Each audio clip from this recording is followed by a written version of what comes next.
Well, last we had left off, you guys had just finished talking with an older tiefling gentleman named Orious inside his magical doorway, where Chuldaiku had taken off his shoes and then had put them back on when he left. Yeah. And you quickly made it out of the underwater cavern, basically, as the tide was crashing in. You made it up onto the surface of the island. You don't have enough time necessarily to make it back to land unless you want to swim across the sandbar. But I think that we had decided that we were going to camp. Yep. Yes, in the lighthouse again. So you guys, are you going to circle around the front side of the island with the wider path, or are you going to take the narrow path at the back side of the island? Well, I say island, it's really just a little There's a rock. wider path, we should probably take that so we don't cause any mishaps on the way. Sure. Probably. Yeah. Right? Akiko really wants to take the more dangerous path. Well, She does, but she will stick with the group. Okay. They probably need you more. Yeah, let's go with that. Not that she is injured and You have what, 2 hit points left? I'm only down 15 now, Oh, but that's after drinking 3 healing potions. 3 healing potions. Yeah, we don't have a healer. That's true. Well, I mean, Not anyone here can cast healing spells. That you know of. I used all my spells, and I did use them for healing too. Alright. We're not going to be a Laura Bailey. Fine, I guess I heal them. Alright, so you guys make your way back up to the lighthouse. Are you guys going to go on the same watch rotation as you did last time? So, what was the watch schedule? Do you guys have that one I written did down? not write it down. I have it in my notes. I just forgot to log into my notes before. I believe it Yes. was. Yeah, he was first, second, I was third, he was last. Okay. So, are you guys gonna try and start up a fire again in the fireplace, or just gonna? Yes. Yes. Okay. It appears to us right now that the island has been cleared of any hazards, so a fire pit is not going to be a detriment. Yeah. We feel like we're out of danger, so I don't think we'd have any reason to not make one. Okay. So, you guys probably have at this point quite a while until probably until sunset, because you were down there for less than 4 hours, and then you sat and talked with the guy for a bit. But at this point, it's probably early afternoon. So you can camp if you want to, take a short rest. You can discuss the events of the early morning. But by the time tide goes out again, it will be dark. Basically, as tide is out, where it's 4 Will tide be hours. coming back in like early in the morning? Same dish as yesterday. It's gonna go out around probably 8 a.m. and then you'll have until noon before it starts coming back in. So basically, your times to get off of the island are early in the morning or later in the evening. As the tides go in and out.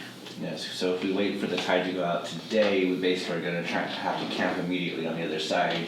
Here we have shelter, Yeah. so Yeah. Or you could travel through the night, but it just depends on what you guys are comfortable with doing. I think we definitely need rest of some kind. Okay. Yeah. So what do you guys spend the afternoon doing?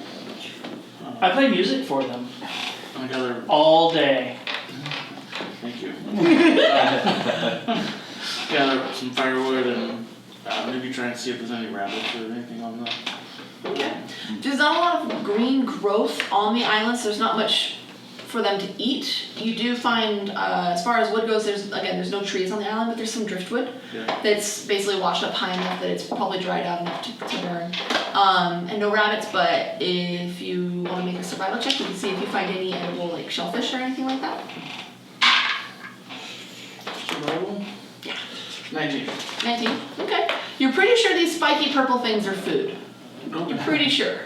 So you're gonna grab some of them, some of the kind of star-shaped ones that you find, and the little black clicky ones. Take those back. Pretty sure some of this is gonna be edible.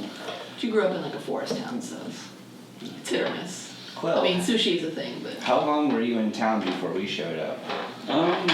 Not too much longer. I want to say 3-4 days. like slim chance, but have you heard of this Faraday Petit when you were there? Do we know if they're actually from that town? Have I heard of them? I don't expect to. No, that's not a name that you recognize. Petiti is a very, Carade Petiti is a very Venetian sounding name though. So, it wouldn't surprise you if you were some sort of local, but also Venetia is a massive country, kingdom. I'm just hoping that we can get a lead nearby so we can actually figure out Where to go?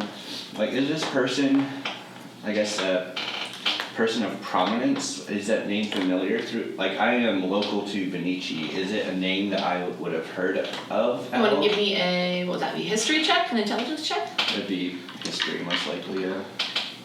Alright. Well, yeah, go ahead and do your history because then you get your, cause you've got, knowing people is your jam, basically, so make sure you're adding your proficiency modifier in. So you want me to add proficiency? Because Yes. I'm not proficient in history. Yeah, add your proficiency. Okay. Natural 20 for a 22. Very nice! Because I have 0 in history, because my intelligence modifier is... I wrote that wrong. That's a +1 now. So it's 23. Woohoo! You haven't heard of a Carade. As far as Petiti goes, you think you've heard it in passing, but it might just be a household, not necessarily a household name like a celebrity kind of thing, but it's a common enough last name that there's probably a few of them. It does occur to you though that any family of note would be basically in the registrar. Basically, as part of the census, when they go through and they say how many people live here, how many couches do you have, that kind of thing. They would take down that kind of I don't know. Last time there was a census, I was 10, okay? So How many people live here? What are your race? And yeah, like that's- what and what what is your sleeping religion? arrangements Do are they there? have any couches do you have? Yep. Well, I remember at the time that we had someone staying with us and there was a debate as to whether or not we need to count her on our census. Well, it's the point of Airbnb. It's throwing everything out of whack. Running amok. But it basically with a natural 20, you don't know the name because it's not someone that you would have interacted with at all, but or anyone of that family basically. But you do get basically the idea in your head to check for a local register. Okay. So you are gathering firewood and food. You are playing music, and you are plotting on them all. What is Quill doing? I'll listen to music for a little while, but once I realize oh no. It's actually pretty good. Yeah. Oh yeah? Yeah, it's a 19. Yeah. Alright, so I don't get bored that quickly. Right? She's got her 4 songs, 5 songs. Sounds better than the But last time you somehow, heard it. between one of them going into the next one, she's somehow come up with a 6th song. You're not sure she knows that. But the set's just a little bit longer and nicer. Yeah. Alright. If I was more wise or more intelligent, I'd figure it out that it's a medley of the songs she knows already. But the arrangement is just throwing me off. At this point, you're just grateful it's a new one. Which sounds slightly better. After a little while though, I'll probably make my way up to the top of the lighthouse and probably just take a look around and enjoy the view from up there. Okay. There's a few stray leaves. There's some feathers, and as is any tall place with feathers, there's also a lot of bird dookie. But the eternal flame that's in there is still massive and burning bright. It's kind of interesting because it would have to be like an advanced casting of that spell. Now, that's not necessarily a spell that you would have access to, but it's magic, so it's intriguing. Oh yeah. But eternal flame is usually just, a torch-sized flame. This one is very clearly mucho grande. So, but up there you can hear the seagulls and the crashing of the waves, and it's kind of peaceful. That's good. That's what I was hoping for. I will enjoy that. Alright. So, you guys while away the afternoon with that. Who wants to give me an intelligence check? Ooh, me. Get it, Akiko.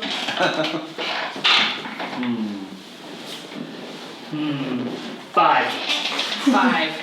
I mean, you've eaten fish before because, you know, you've had sushi. But you're not sure how what he has gets to that point. Because he's basically got some shellfish and some anemones and some starfish, but you're not actually sure. You're pretty sure you're not supposed to eat those.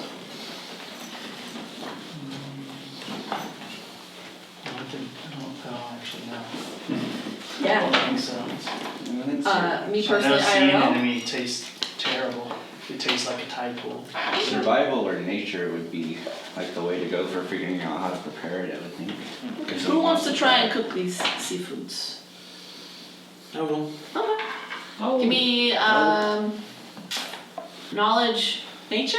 Would that work? Can you be assisted? Yeah. I will totally assist. Put your guys' heads together. Roll that with No. And advantage. you want to assist? Oh no, I'll enjoy I the can, show. I can just keep playing music. No, I'll enjoy the show. Go ahead and help. Nature. It'll be quite interesting. 14. 14? Okay. You kind of deal with them a little bit. You decide the spikes are too much to work with and that the starfish kind of seem like they're more hide than they are meat. But you get the idea and you scrounge around and you find this like old pot, but it'll hold water. You fill it up with some water and you boil the mussels in there. The little black dudes, little black thingies.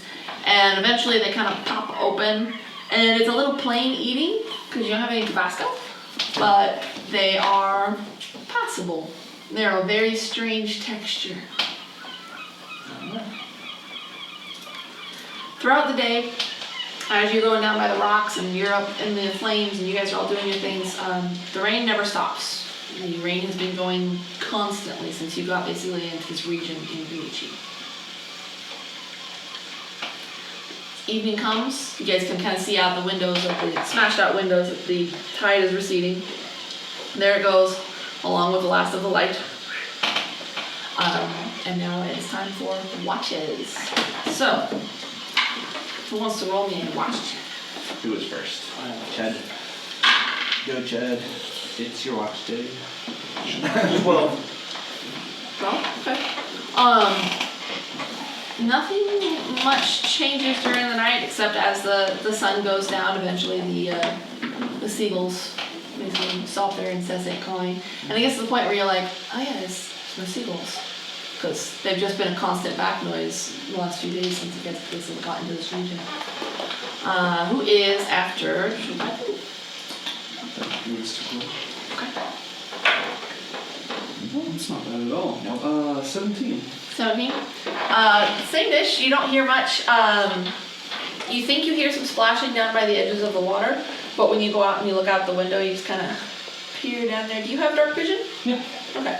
So you can see just far enough down there, it's basically some sea lions have crawled up onto the rocks for the night. So they're splashing. You think vaguely that maybe they'll taste better than mussels, but they're also a lot of work. Right, yeah. So, Maybe not not. quite worth it. You've never seen a sea lion, so that would be pretty cool. Who is after Akiko? What about your arm? I don't know what you're talking about. Oh, just hard. Alright, 6. 6. You're pretty sure at one point in the night it actually stops raining. It doesn't. But you get distracted and you don't hear the rain. Alright. Last one.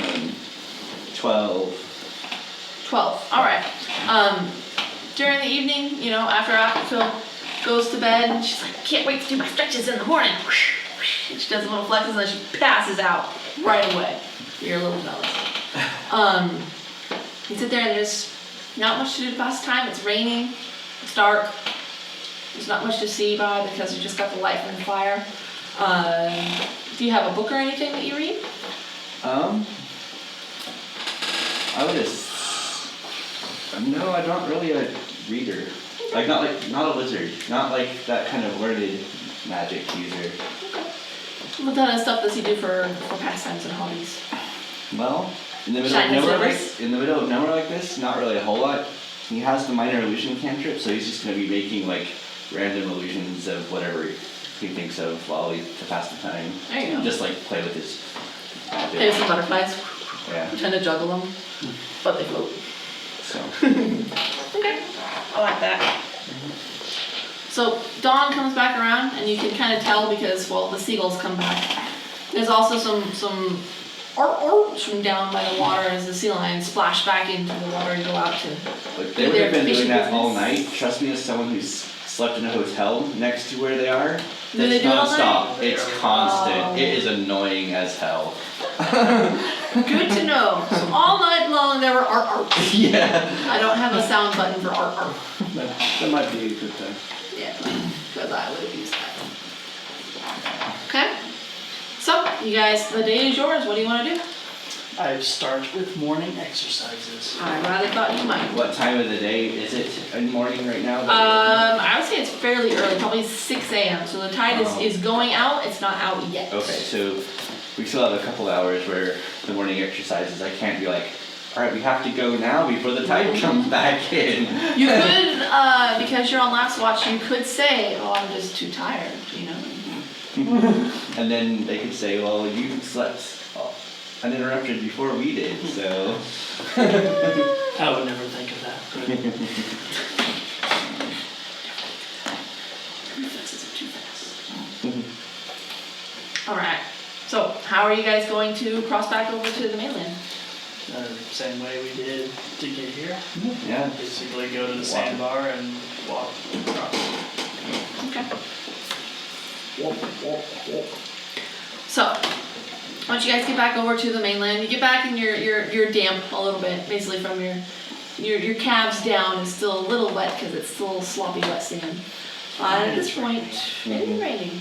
Every part of you is wet, but that part's wet with salt water. We'll go with that. What would you guys like to do? What's your plan?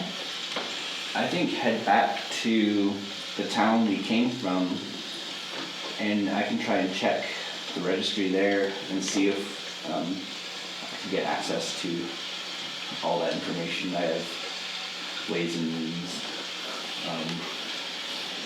Unless anyone has a better idea, because we're not closer to a bigger city than where we started, right? No, Manette is pretty much it for this area. It'd be a couple weeks travel to get to Rollo. Well, let's see. We're a little further south, it'd be closer Yeah. to get to. Bisteria. Yeah, Bisteria and Rollo are about the same distance apart, but they're fairly large areas, but that would just And we be. travel south or We north? travel south. You traveled south. Yeah. So we had we are closer to, I think, here in map. Here in Mew. You guys basically traveled along the coast here from Manette. And this map scale, of course, is completely different from the big map. An inch is about 8 miles. So 3 inches is about a day's travel, which is why it took you guys 2 days to get from point A to point B.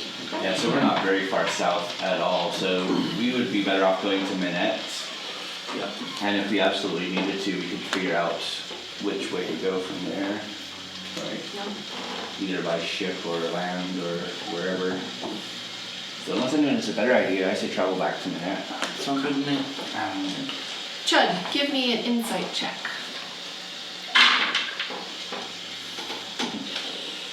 18. Okay. One of the things that you noticed when you stopped and you talked to the farmers yesterday, farmers are very chatty folk.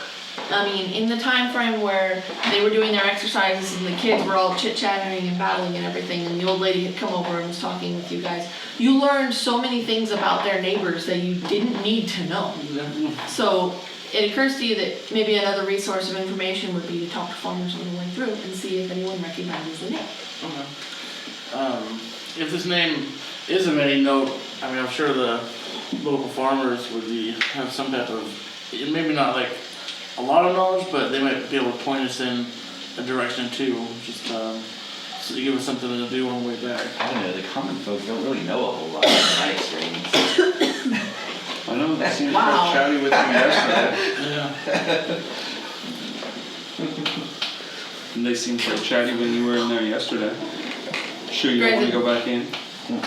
Based off of your guys' backgrounds, so the two of you would be from a higher archetypes and completely different cultures. And the two of you would be a little bit more on the low end of the social hierarchy. I'm just playing into my character's Yeah, at the very background. bottom. You know what the Fairy bottle. Urchin? Yeah. Goblins. Goblins are very rarely player races, so they're sub Unfortunately. at the bottom. They're under the bottom. They're a negative. Yeah. Well, I played a goblin once. Lasted all, like, what, 2 minutes? I will reluctantly go with them back to town. Okay, well, why reluctantly? I don't like to stay in one place for very long, and I've already left the I've already been to that town.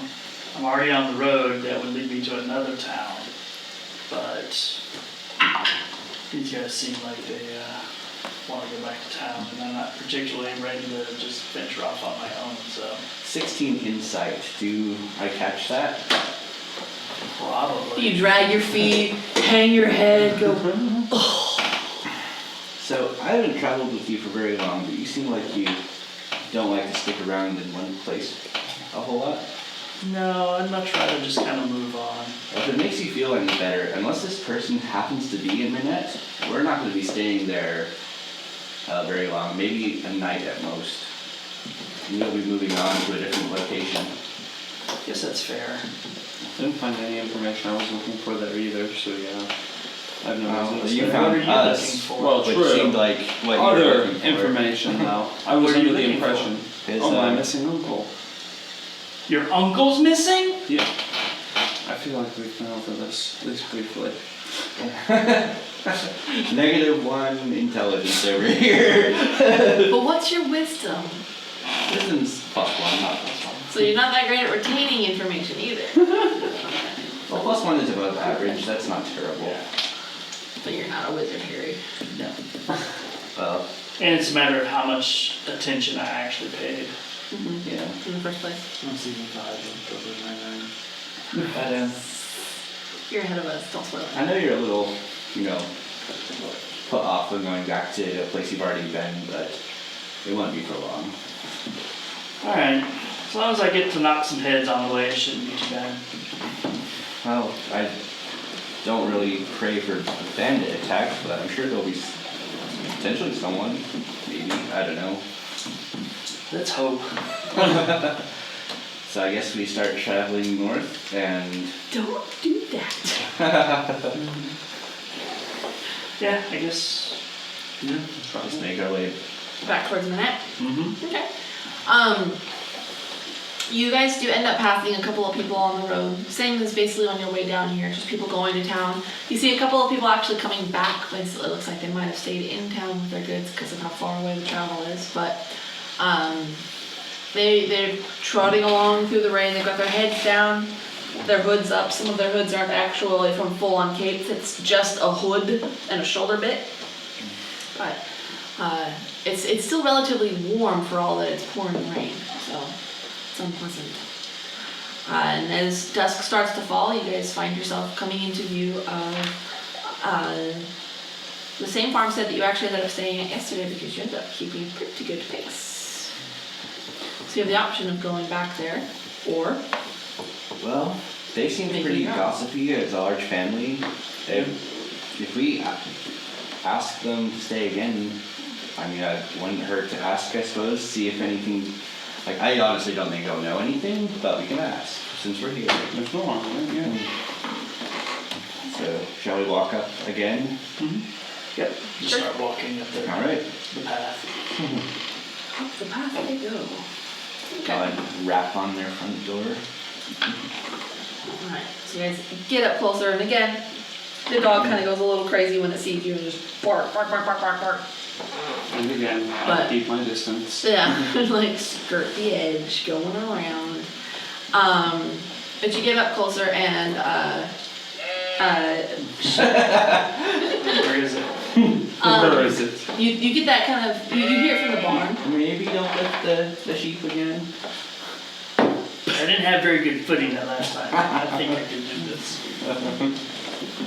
Yeah, you think about that. They had a couple of sheep in the barn. You could try and lift them. I'm gonna walk off towards the barn. And they have goats. No one can lift a goat. Oh dear. Do you stare at goats? The men's dead goats. Pick them up and put them down. Alright, but you guys get back, come back up to the house. And the guy comes out again and he flings the door open and says, Milo, shut it! Oh, It's us again. I thought, As I walk into the barn. hey, close the door behind you! Don't worry, she was raised in a barn. Ah.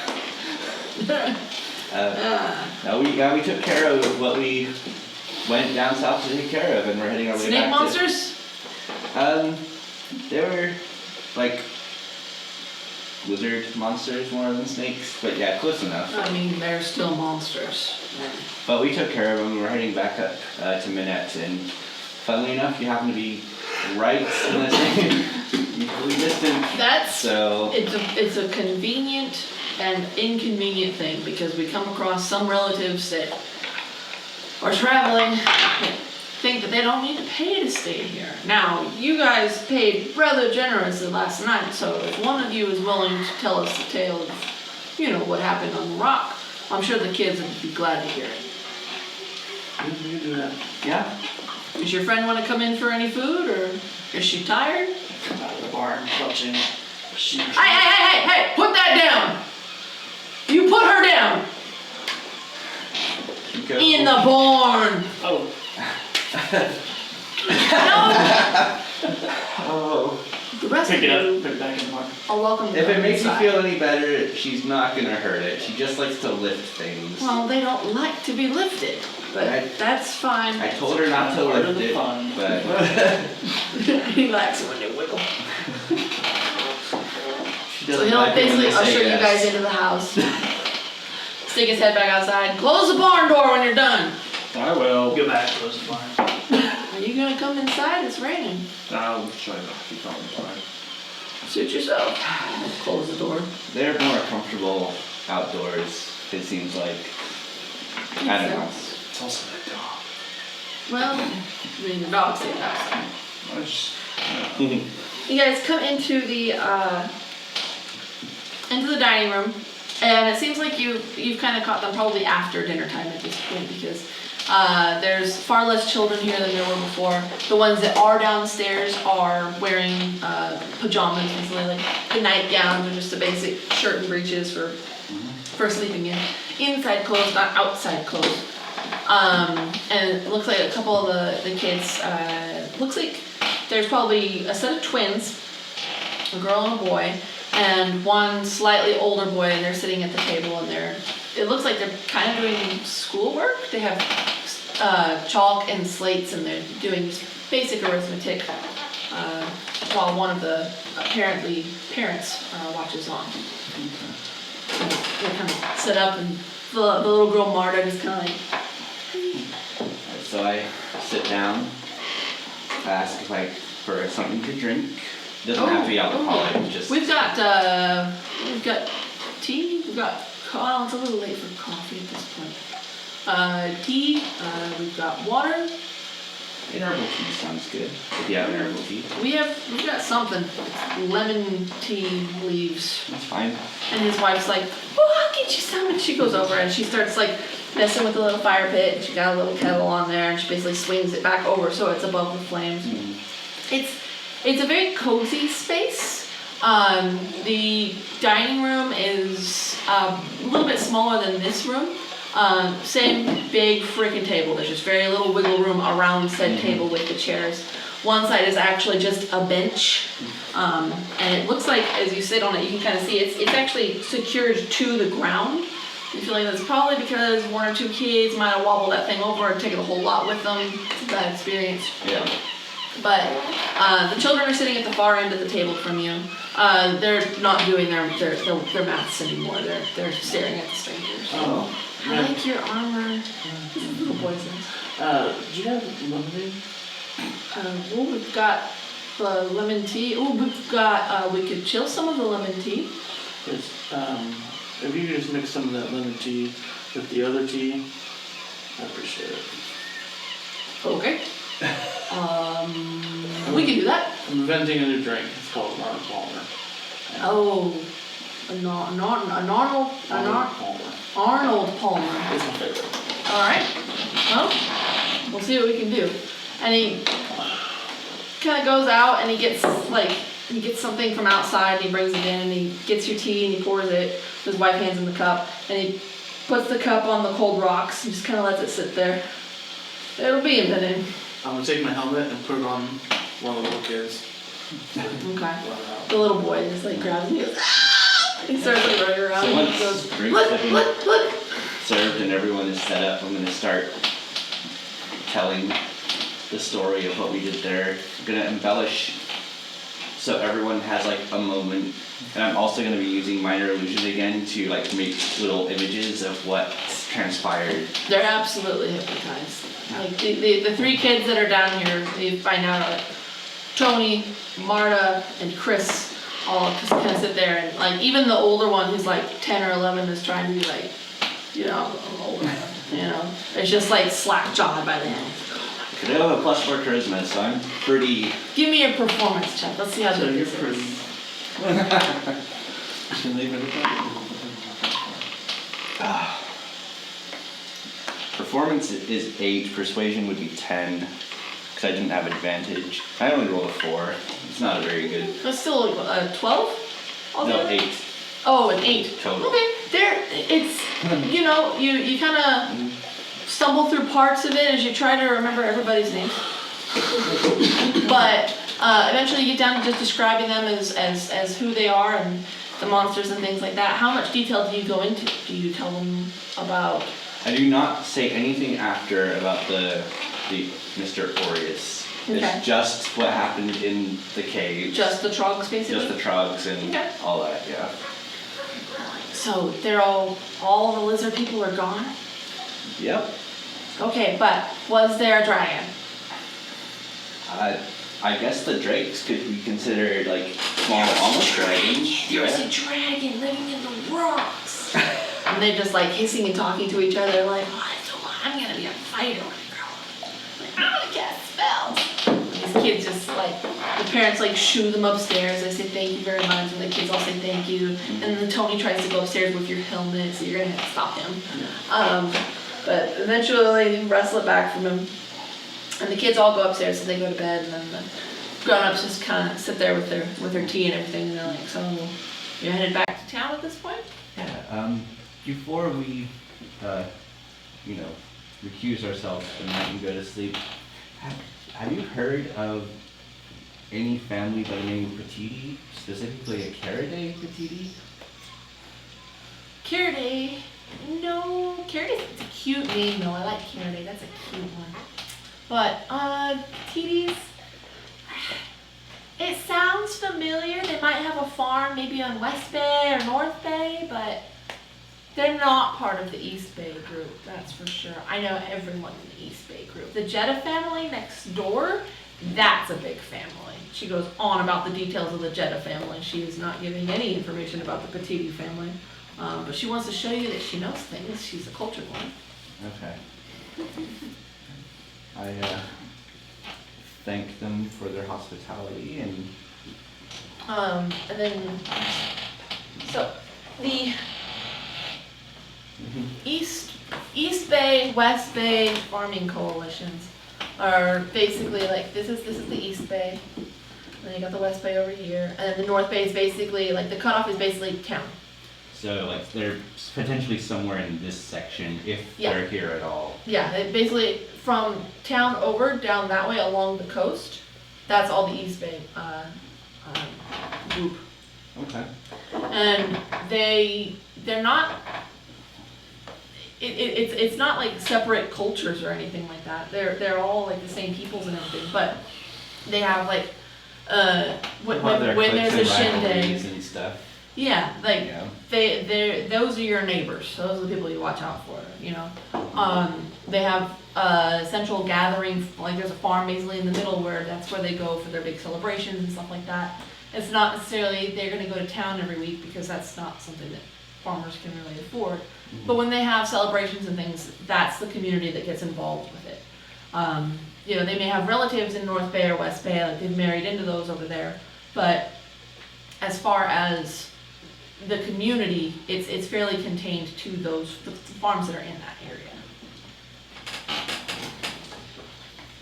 But they will give you, they talk about it as much as they've got, which is basically they don't know much. If it were the Jen family, that'd be different. But eventually the guy starts, talking to his wife, trying to like talk her down. It's time, honey, I think it's time we got to bed. We've got an early morning. You folks better go check on your friends. Speaking of which, after putting the sheep back in the barn, what did you do? Well, I will go upstairs and into the loft and claim my spot. Is it the same spot as last time? Yes. Interesting. Quill?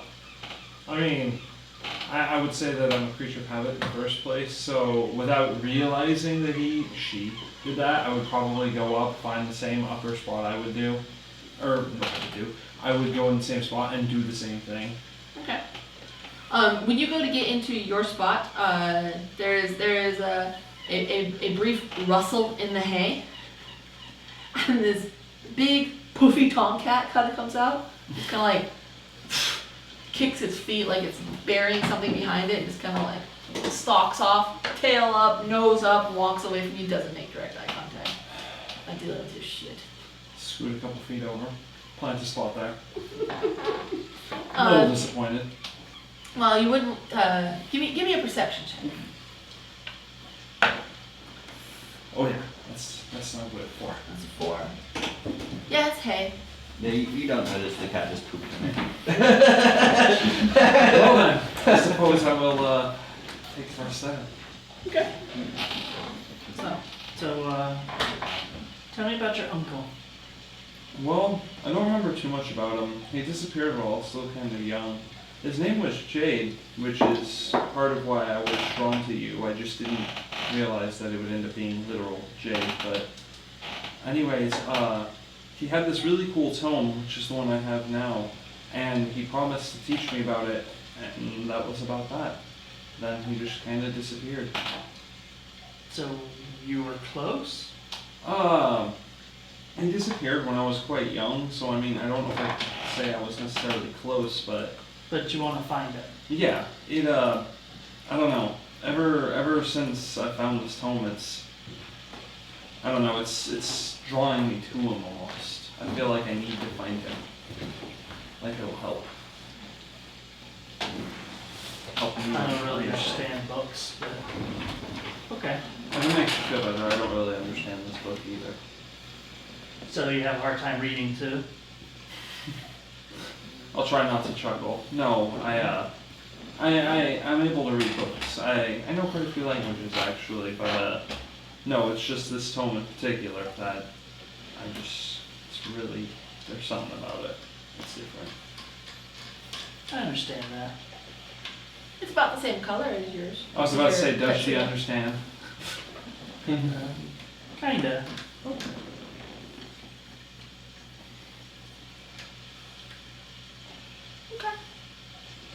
So, you guys are kind of chit-chatting amongst yourselves, dozing off when the barn door kind of like opens and these two kind of slink in.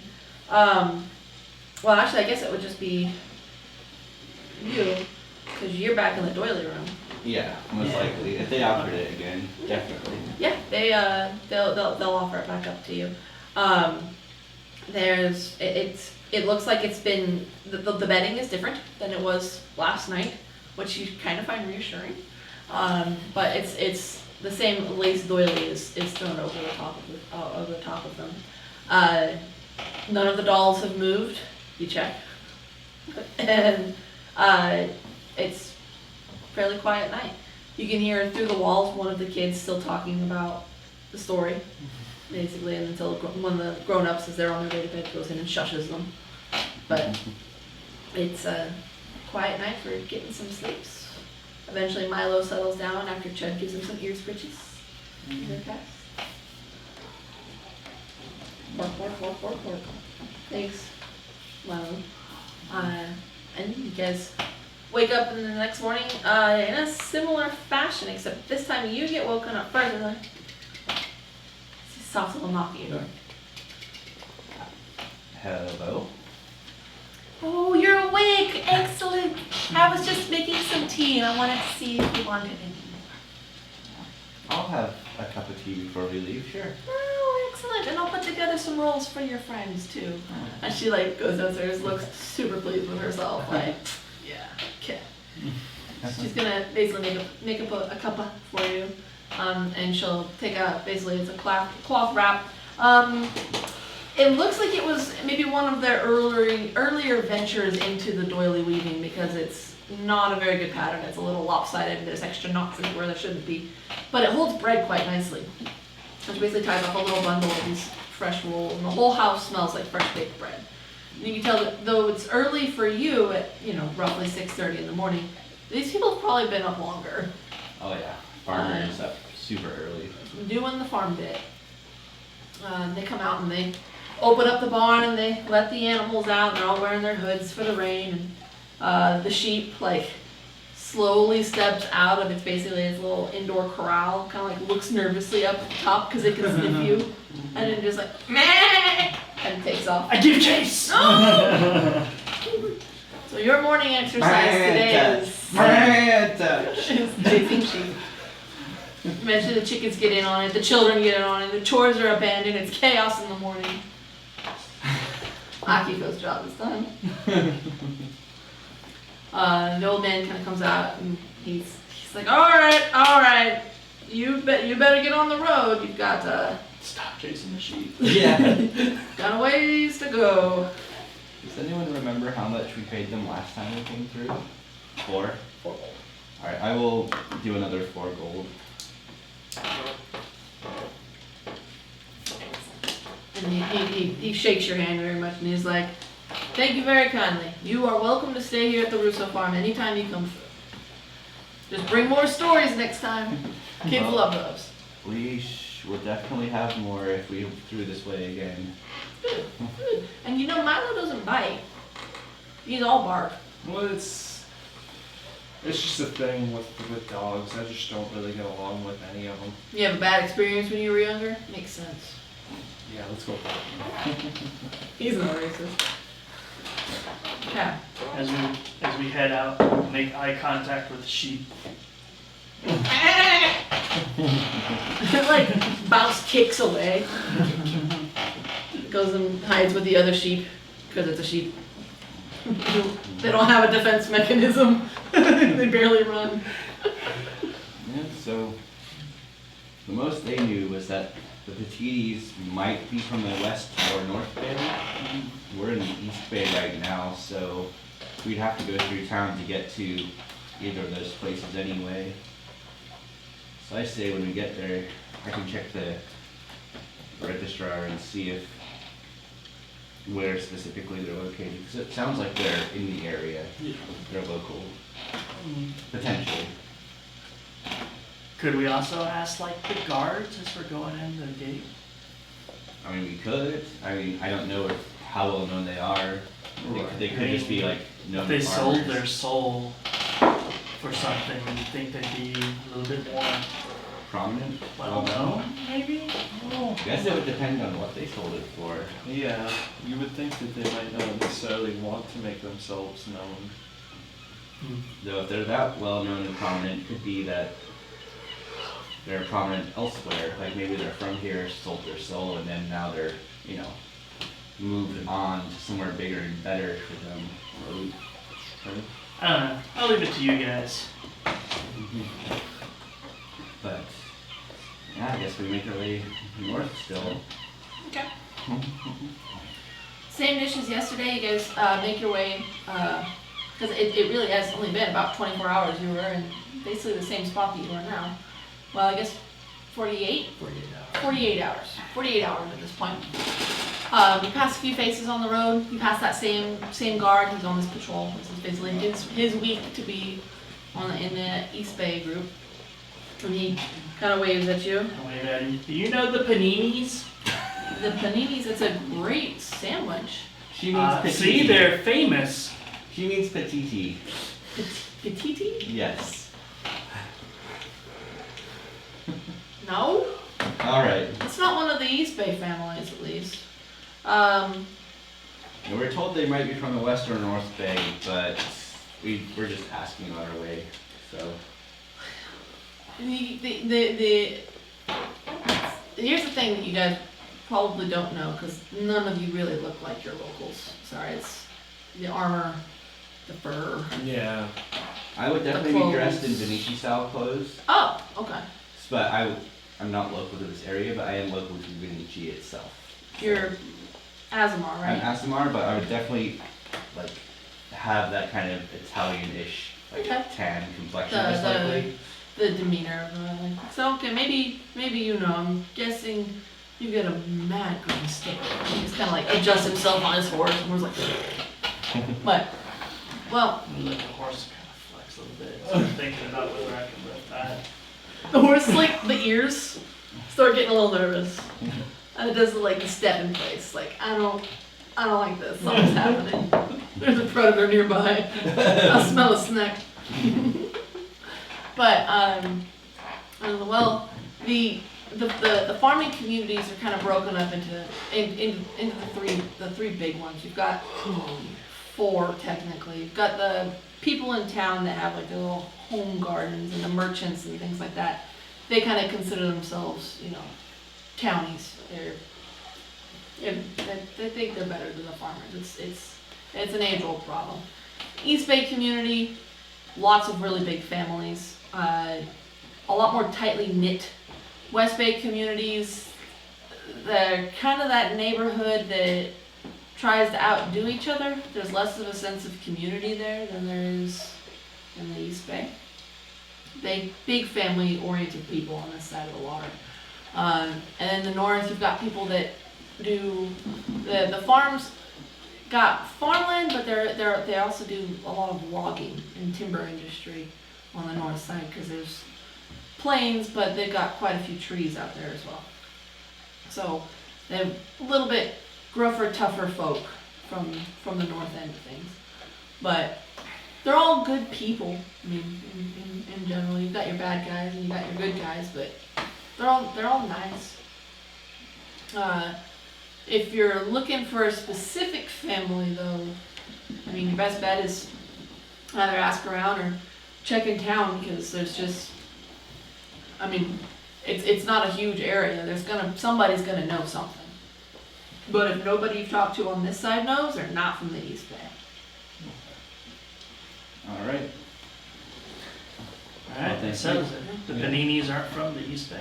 Now, what are you looking, I mean, last time we talked, you were looking for lizard people. So how is a family connected, a Benici family connected to dragon They're lizard not monsters? connected. We have their soul. What? We found something of theirs in the cave and we're looking to return it. Their soul? It's more like No, a family heirloom. it's not their Just soul. gotta look at him weird, like, what? Do you have like an animal on you? There's something, you're making my horse real skittish. I don't know why. I don't know. Deception check. 'Cause I'm surprised you're not having me make a deception check for saying it's not the soul either. 4. Natural one. Alright. You need to calm down. He starts like petting the horse and trying to get it to like chill. Like, you folks better be on your way. Yeah. But We need to. good luck. Thank Hopefully you can get it back to him. If you can't, take it to the constabulary in town and they'll be able to. Somebody's gonna come looking for it eventually. But the dragon monsters are all gone, right? Oh yes. Yeah. Was there actually a dragon? Two. They were drakes. They're not quite dragons. There were but- large lizards with teeth and. Yeah. They couldn't fly though, so. Oh, that's probably why we didn't see more of them. But yeah, they're taken care of. So at least for now, Warden's Rock is pest free. Excellent. Do we get Good work, you gold guys. from you, or where do we get our gold from? I don't have gold, I am a guard. Check in with the constabulary in town. If you've got proof of your kills, they might be able to compensate you in some way. I point to the drake head that's attached to my hip. Well, I forgot you had that. That'll do. But let's. That's a lot of teeth. As we walk away, Barbarian said, Orious hired us. He paid us for that already. I know, but I mean, if we can get more gold. I'm not against the gold, and I'm not against him making a fool of himself in the process, so it's a win-win for me. I would just rather we not make a I'm bad reputation. And I once ran into this guy, Damn, I'm a bad reputation. his name was Geralt, and he used to keep trophies like this on his horse, and so that's where I got the idea from. He was a good guy. A little bit off, silver hair, crazy, but he was good. Trophies, man. go with it. I get it. I didn't. I was like, I thought it was a black dragonborn. But you do have a, I forgot you took the Drake's head. It's not smelling good. It's probably what, you know, if it weren't for the fact that you knew Akiko has a tendency to pick up animals for the hell of it, you would guess that'd probably freak the horse out pretty bad too. But you guys make your way back to town. And you kind of cross in through the outer gates, and this nice stone wall, and you can hear and smell the cityscape as you come back into town. And it is probably pushing 4 o'clock in the afternoon at this point. You guys have been on the road for quite a while. 8 hours. Well, unless anyone objects, I'm gonna head to the town hall or whatever it would be that I would find the registrar information. Okay. And I'll join you in that. I know my way around the books.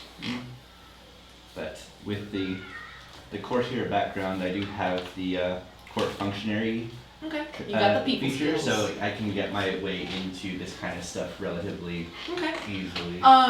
So you get to the town hall and you know it's not gonna be town hall where it's at, but it's basically Right. gonna be like the side building. Me as a player was saying town hall-ish. Me as Yeah. a character would know exactly what I'm looking for. Yeah. You're not sure where it is in Minette, but if you go to town hall, they basically point you around the corner. There's a small records house, basically.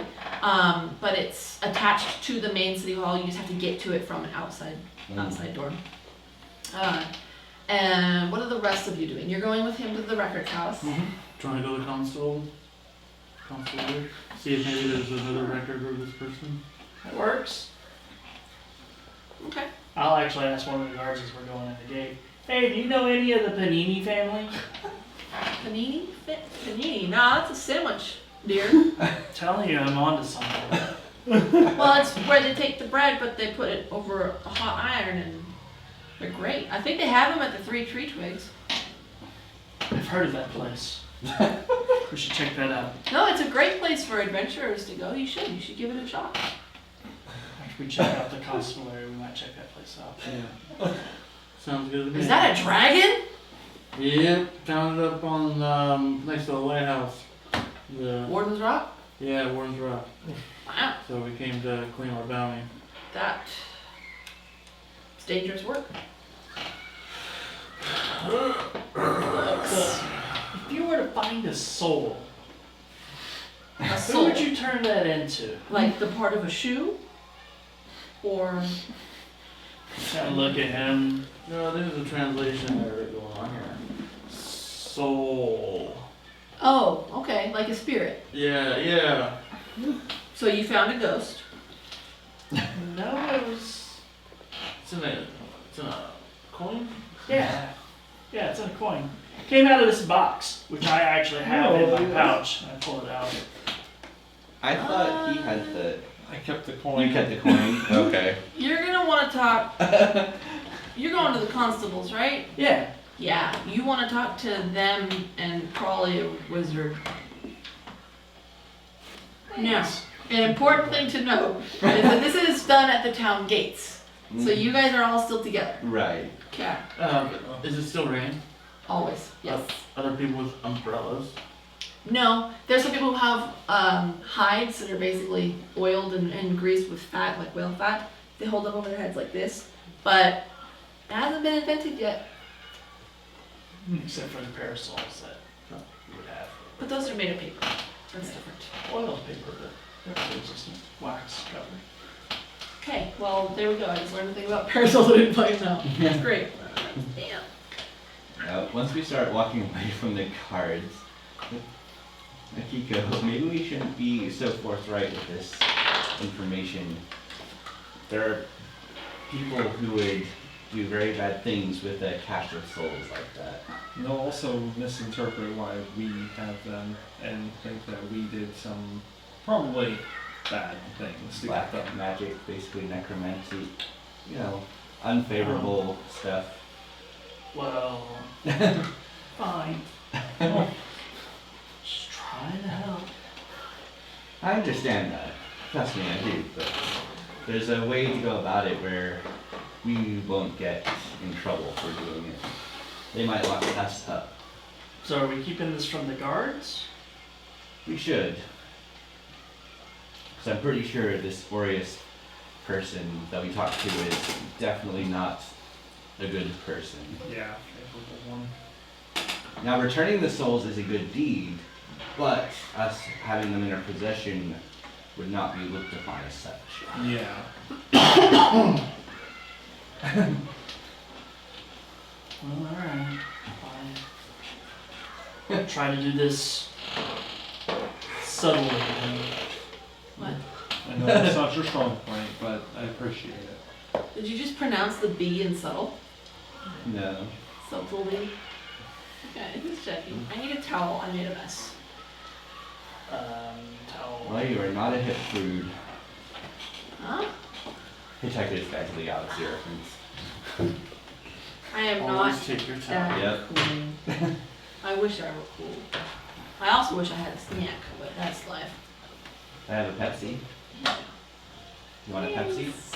I do not like Pepsi actually. Okay. Pepsi and Coke, You want like Pepsi? cola flavored colas, are not my jam. Root beer though, I'm a slut for root beer. I did not bring a root beer.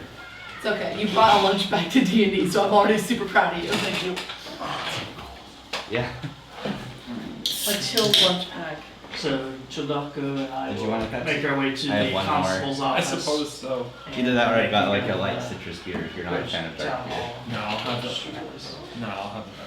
So- The Census Bureau. That was the moment of contemplation. You're so smart.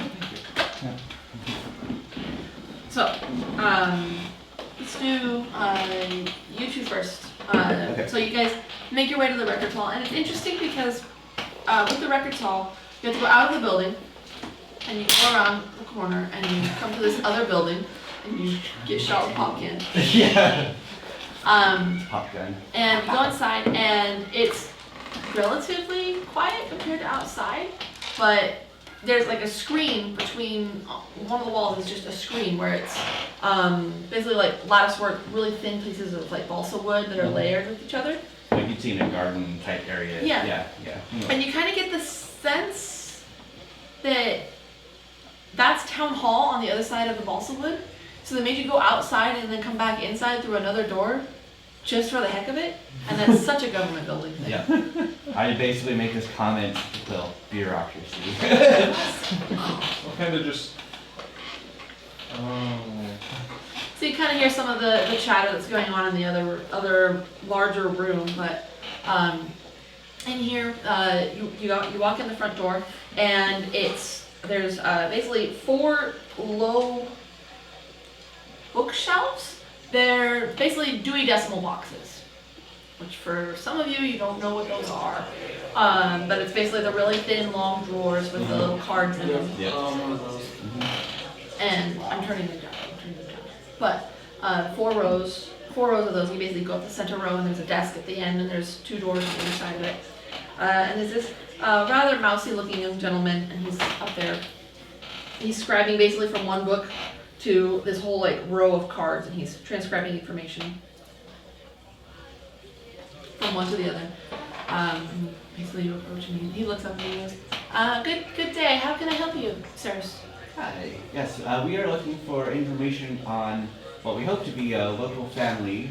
We've been sent to return something to them, and I need to look through the records to find where their farm or house may be located. Do you have any credentials? I'd have what I'd have on me from the previous place I was at, Okay. and I'd also know the lingo. Okay. But depending on, do I get the feeling that is one of the places that's more by the book, or if it's a little more slippery. You get the feel that this isn't necessarily like you need to provide documentation. You need to name drop, Okay. kind of thing. It's who you know. Alright. So, since we haven't really fleshed out my previous, like, Court 3 encounters yet, I will definitely name drop a high-ranking registration official and someone who would be known, like, as in, you know, the upper... So-and-so reports to so-and-so who reports Yeah. to so-and-so, Yeah. kind of thing. and, Okay. you know, things like that. I keep turning it down, and then Susan keeps just piping up louder. I don't know. I know commercials are louder than your actual show. Yeah. Yeah. BS. So give me a persuasion roll with advantage. He's just like, well, it's Jesus Christ. Okay. 15. 15. It's not bad. But- Yeah, I mean, you gotta get the vibe that this is a rather low-ranking person who's probably doesn't know who that person is, Mhm. but knows that their boss would know who that person is, and doesn't want to get in trouble with their boss, who would get in trouble with that boss. And honestly, it's just a family. So he'll go over and be like, okay, just a moment. And he takes the cards and he lines them very neatly in his records book, and then he closes the records book and he opens his desk drawer and he puts it in there. There's very clearly like, there are pens here, there are clips here, and the book goes there. Very well I organized. will comment that a certain brand of pen is really nice for office work. Oh, do they sell them locally? I honestly have no idea, but they're very popular in, In the work. higher courts? Yes. You know, my boss's birthday is actually coming up, and I've been trying to figure out what to do. Anyway, yes. Thank you for that. And he'll go over and he's like, drops down to the next layer. Petiti.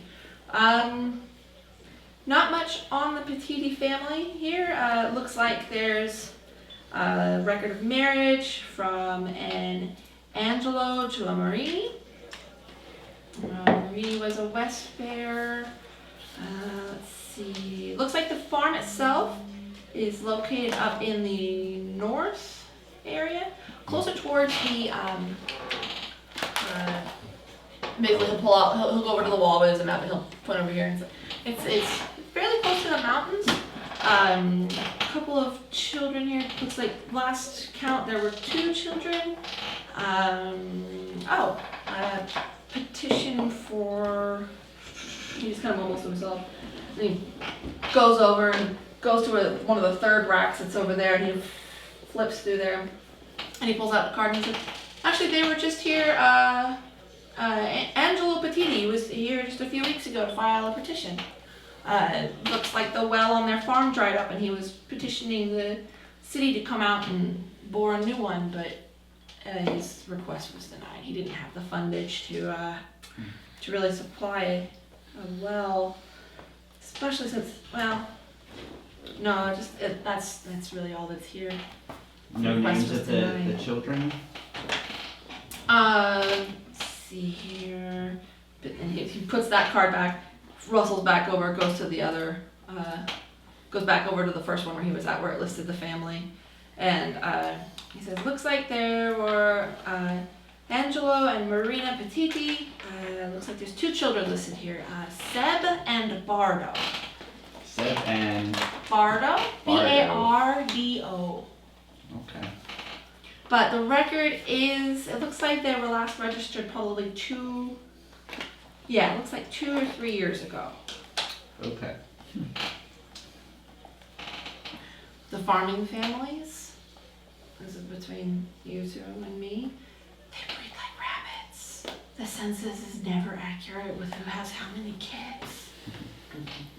Well, I mean, they need a lot of hands to work the farms. That's true. Free labor. That's how I got my start here. I had an uncle who was actually on the Barbarian, and he taught me how to write. That's good on you. It's knowing how to read and write is a huge step up. It in is. It's a getting in. major advantage. You know, some of these people can't count their turnips. We have an entire class of people that work in this town whose job it is to take inventory of their crops when they come in, because they just don't No. I wonder how many times their crops have been miscounted and people take stuff off the side. I'm sure that happens a lot, huh?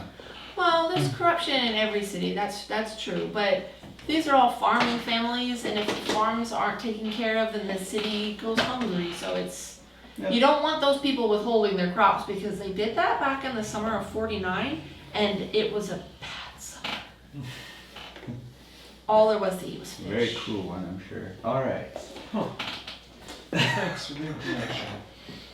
So, well, if you make your way out there, would you take this with you and pass this off to them? And you'll go back, and he basically pulls out a couple of forms, folds them up, puts them in an envelope, wax seals the envelope with basically the seal of the kingdom, basically. It's not like the king's seal. Did I get a chance to see at least what forms they were before he and sealed them? It looks like it's basically an updated census form. How many kids do you have now? What's your annual crop intake? What animals do you have on your farm? When was the last time they had checkups? That kind of thing. Okay. Tax stuff, things like that. It's just basic agricultural record keeping kind of thing. Alright. But he'll pass that off to you. And you notice that it is a nicer envelope. Basically, someone has taken the time to put just enough wax on it that it would be relatively waterproof. Basically, at least from rain and general water. He's like, these were actually my invention. Look at this. All the rain we've been having keeps your letters dry. And they're great for the sailors. I can't believe the sailors didn't think of this sooner. Oh, they're probably worried about Fish, this, fish, that. Oh, I caught the wrong kind of fish. Oh, it's still a fish and we can still eat it. I don't get it. Fish. Alright. Well, good luck, gentlemen. Thank you. So I guess as we walk out in point of order, did we never really said a place to meet up after, did we? No, you didn't. Yeah. Good job. You guys did all stay at the same inn last time, so. I mean, you at least have ties to these two party-wise, so. Yeah. Well, I guess, do you want to head to the, I'm supposed to say. Inn and Easy. hope that they meant to wear the there three as well. tree twigs? It's an interesting name for an inn. Yeah, Tongue twister of a name. definitely. I like to call it the inn because of that. So, they've gone off and done their court records house, and you guys wanted to go talk to the constables? Okay. You guys kind of ask away, ask around, and it's fairly easy. I mean, the first guard that you come across will give you the directions on how to get there. And if you get lost on the way, you can always ask the locals. But you make your way through the streets, and you eventually come across the constabulary, and it's got a sign out front that just says, Minette Constabulary. And it's a fairly decent sized structure. You would guess it probably has, looking at it, 2 stories and possibly a daylight basement. There are half windows with bars basically down at the bottom. They're only maybe 6 to 8 inches tall though. And you can actually, if you look inside, you can see that there are people contained within with this. In the one that you can see, you see 2 people. Looks like they're probably sleeping off something because they're completely passed out and it's only 4 in the afternoon. But you guys, you go inside and it is decently loud in there with people just kind of chatting away. You got a couple people that are lined up. Looks like they're there for the front desk to lodge complaints of some sort. You've got some people over on the side that are clearly waiting to be processed. They're in like a large holding area. There's only like 3 people over there. You've got 2 off-duty guards. You guess they're off-duty because they're sitting on a bench eating sandwiches. And you've got a couple of other guards that are basically coming in and out and going out. It looks like you guys got here basically at a switch of patrols. So there's a lot of foot traffic at the moment. There's about 4 people in line ahead of you. And it's basically just some disgruntled people. There's somebody up there who's reporting a lost cat. The person after that is pretty sure that their house was broken into the night before because they can't find their boots. They shoo that person off and say the boots are underneath your bed. It's where your wife puts them every night. You really need to go and see a cleric about your memory.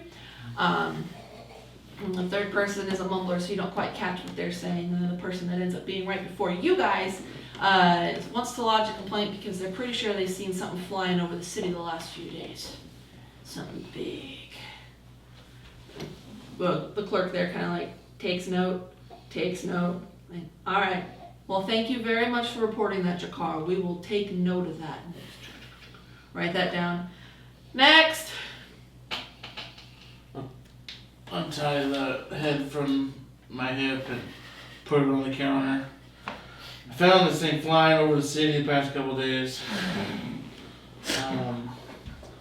I don't know. I was figured I'd get some gold for it because it looks dangerous as hell. Make a deception.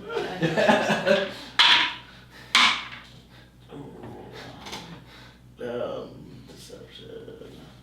7. Six. Yeah, so I mean, it just seems really dangerous. So I thought we would take care of Well, it. Let you guys know what's going on. that's really impressive. I mean, between your armor and your stick club, Tetsubo. club, that's wow. That's really impressive. Like nervous, leans back a little bit from Akiko. Well, I'm not really authorized to. Let me get you processed. Okay. Also, First name? my name is Chuldaiku, but we're also looking for the Panini family. He's got something about their what's that thing that you got? Sandwiches. No, that box. Okay, so We're not supposed to talk about the box.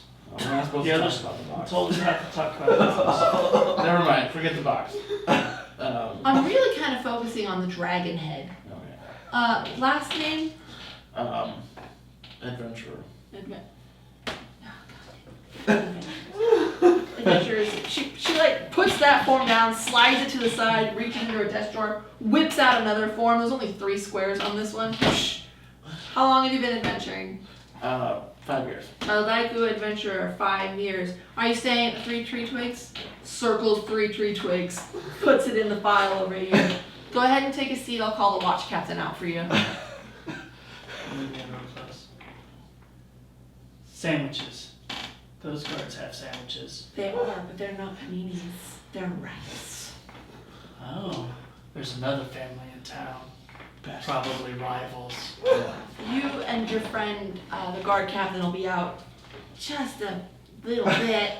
You're gonna have to leave the head here. Yeah, I'll leave with you. Nope, just here. Just right there. That's good. That's great. You leave that there. Is it like a bin where you put like trophy heads? That's someone else's job, that's for sure. Okay, you go have a sit on the bench. Do not take the guards as sandwiches. Stare at the guards. Can't stop you from looking. Alright, pulls out a sign, back in 5, pops it on the counter, gets a stick out. It's a ruler. She kind of like, whoop, the head off the table, and there's like a thunk as it lands in a sack. She kind of like, holds the sack up, goes back down one of the hallways, and you can hear like a distant like, at one of the doors. And she comes back a few minutes later with, she comes back within her 5-minute window, by the way. And she goes back and she pulls her sign down and gets the next person. And basically there's 2 people that have accumulated while you guys were waiting. What are you doing while you wait? Push-ups. We're having a competition. One arm push-ups right in front of the guards. Eye contact. It's a good looking sandwich you got there. Make an intimidation check.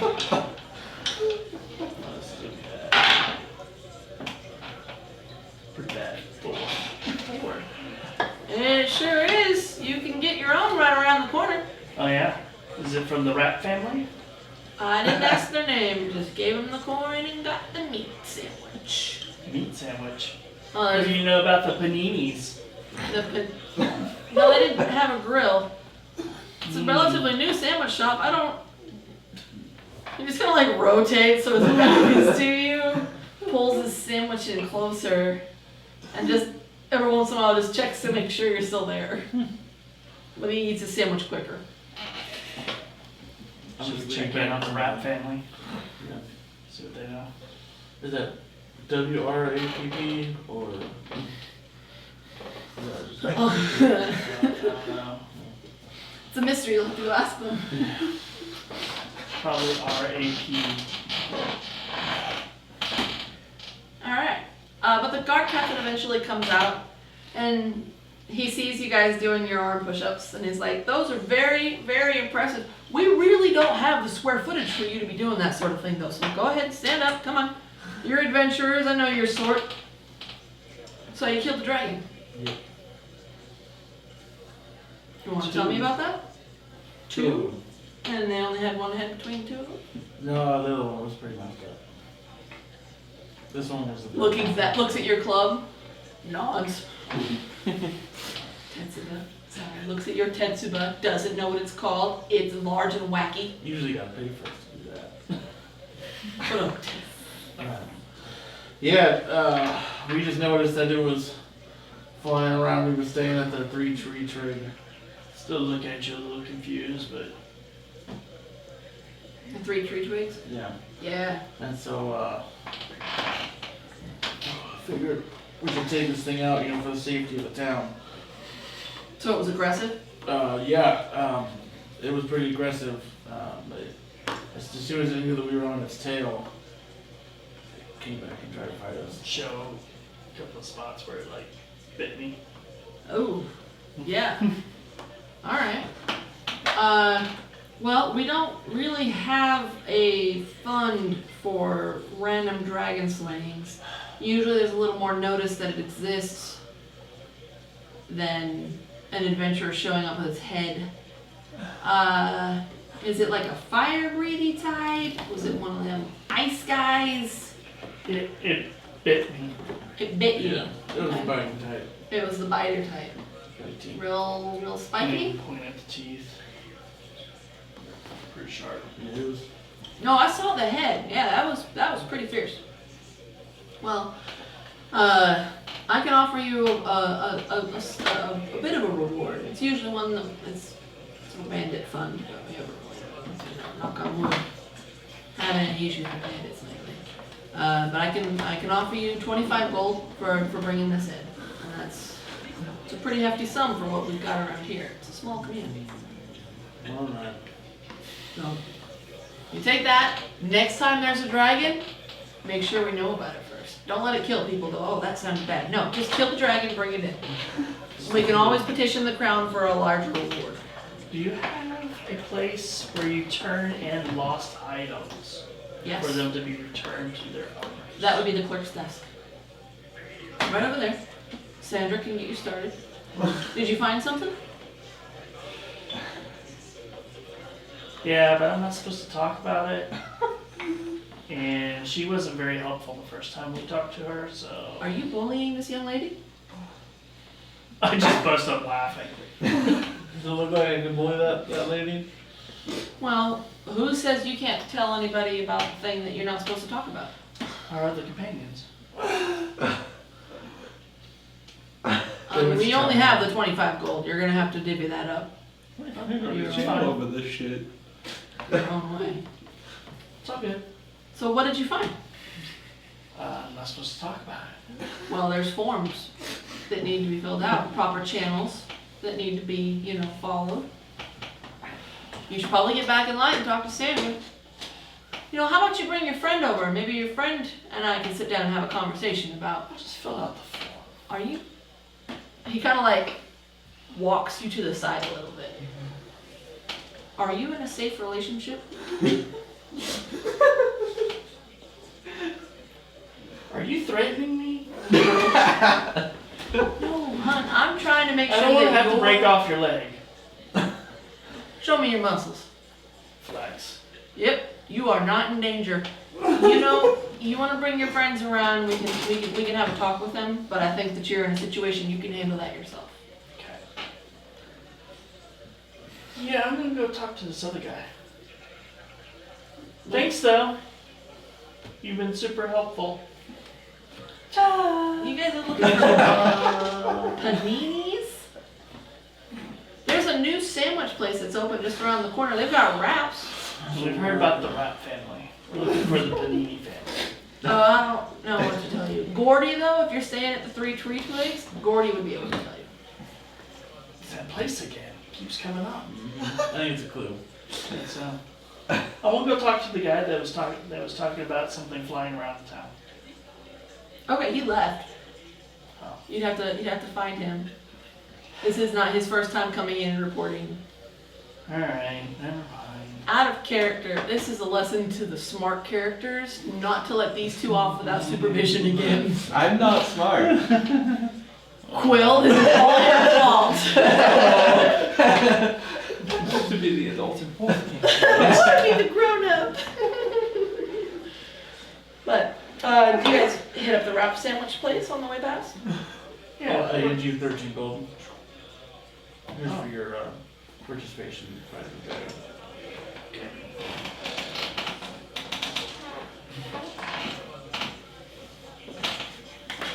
You guys are back out on the streets at this point. You grab some wraps on your way past? We will go by the Rat place Okay. and interrogate the family about Panini. They don't have paninis, sir, but we can offer you wraps. We understand, you are the Rat family. We have We are looking meat for the wraps. Panini family. We have fish wraps. We have a vegetable wrap that comes with extra cucumbers. It's like this very nervous, like 12-year-old Take one of girl. those. Okay. Okay. Would you like onion sauce? No, it's great. She gets a little like piece of cucumber, dips it in the sauce, passes it to you. It's the sweet onion sauce from Subway. Sure. Oh, that's a good choice, sir. Ma'am, sorry. Squeezes too much sauce on it. Puts extra cucumbers in to compensate and hide it. Wraps it up. Wraps it in the special wax paper they've got. That'll be 5 copper. Give her a gold piece.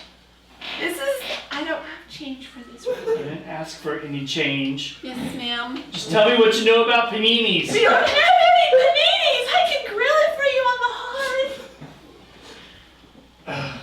I get frustrated and leave. I glare as I leave after I get that gold. Make a perception check. Both of you. 21. 5. 5. You have no idea. You stalk off, guilt-free. You hear her break down in tears and go inside, and her dad has to come out and mind the booth the rest of the day. Yeah. Poor tiny child. It was her first day running the freaking sandwich booth, and you guys fucked it up. Bullied her right back out. I think it's a very important lesson to be learned. Customer service is not a job that you want to be in. Yeah.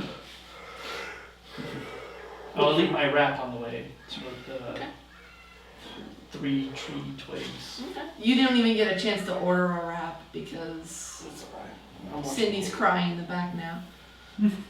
Okay. So, you guys head back towards the 3 Tree Twigs? Yeah. Okay. Where are you two headed? The 3 tree twigs. Same place? Yeah. Okay.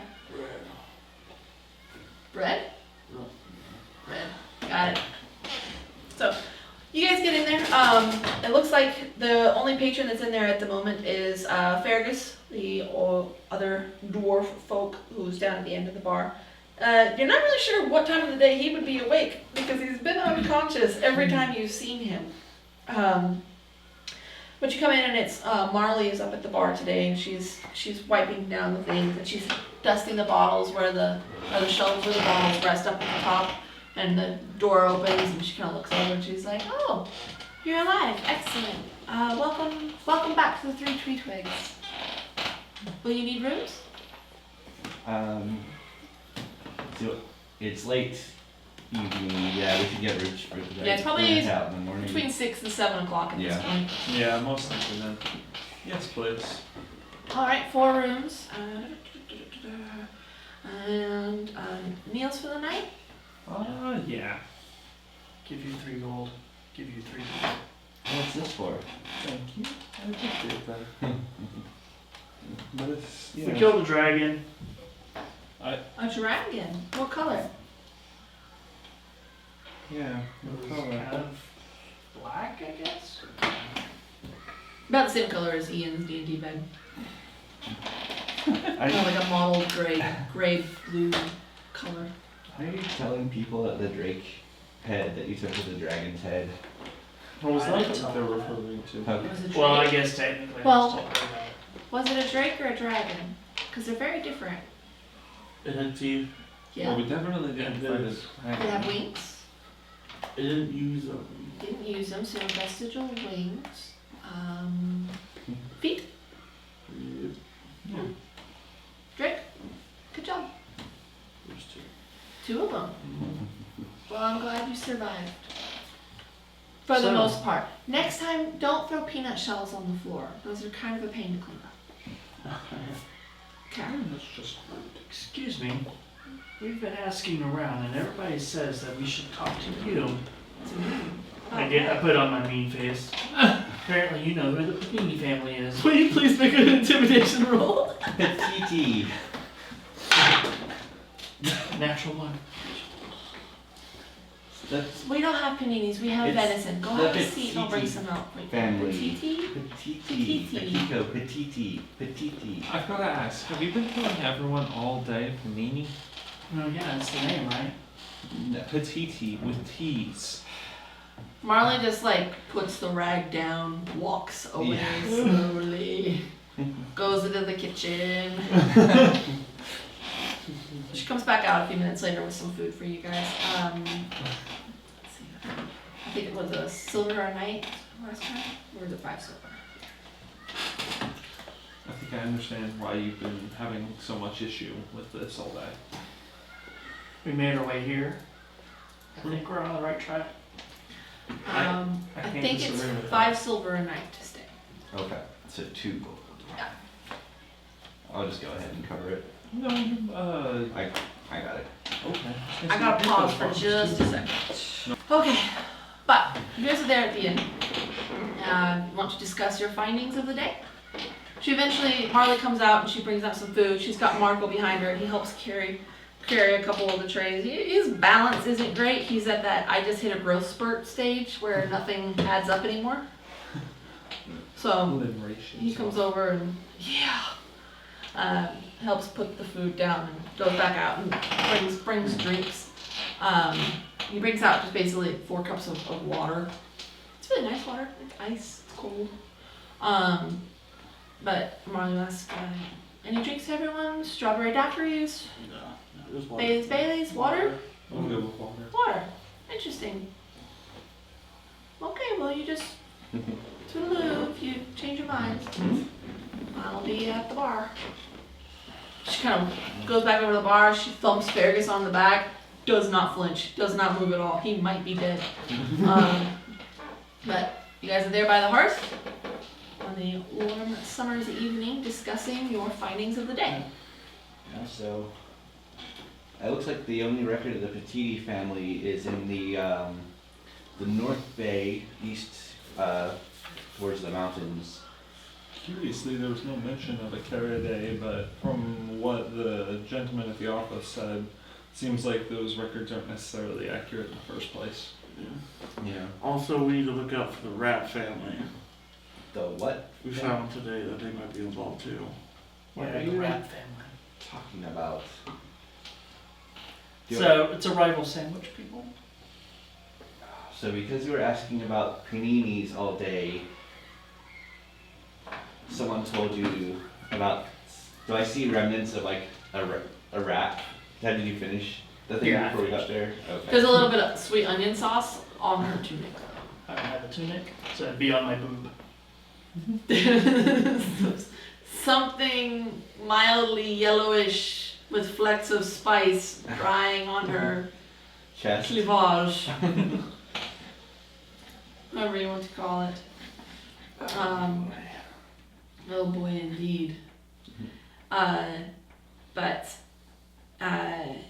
So you guys were discussing the rat family. Oh yeah, that's what we found out. Oh, and apparently there's something flying around over the city. Okay. Some say it's an unidentified flying object. You guys have an interesting source for information. We have a direction to head for tomorrow. Yeah, Then I suppose we should do that. you got rooms for the night, so we bed down and then head in the morning. Because I assume you don't want to travel through the evening. That seems silly. Did you get something other than just, a direction? Do we know where we're going? Not particularly. They didn't have a farm near the mountains. I figure the way these places works, we'll come across farms and Just gotta ask as we go. Yeah. But at least we have a general direction. Well, I'm tired. and if it's a farm, there's most likely roads or paths, at least a path that leads roughly the direction. They have to bring stuff to town, It's a fireplace. so. I'm gonna bathe and then I'm going to go to bed. Okay. See you guys bright and early in the morning. Sounds like a plan. I'll be there an hour after. And then we'll go bathe. And then I will go to my room. Okay. Alright. So, the rest of you going to bed as well? Mm-hmm. Right, not gonna go out and fight some more dragons? Torment the rat family, son? Yep. As the sun has set completely, I will open up my window. Party doesn't know you're a vampire. I'll open up the window and look out at the night sky. Can I get up to the roof from my window? Not and carry your Tetsubo with you. Do you have a sling or something for it? Or? Yeah. Oh, okay. That's why I have this harness thing. Oh, okay. Yeah, I mean, you're looking at it, the hard part for you is gonna be that you're not very tall, so you don't have a very good reach. But you might be able to jump for it. How far is it? It's probably between the way that your room is set up, you're on the second floor.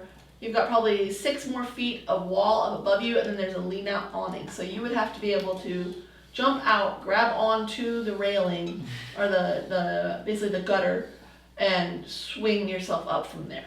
No problem. Okay, so go ahead and give me an acrobatics. She's done.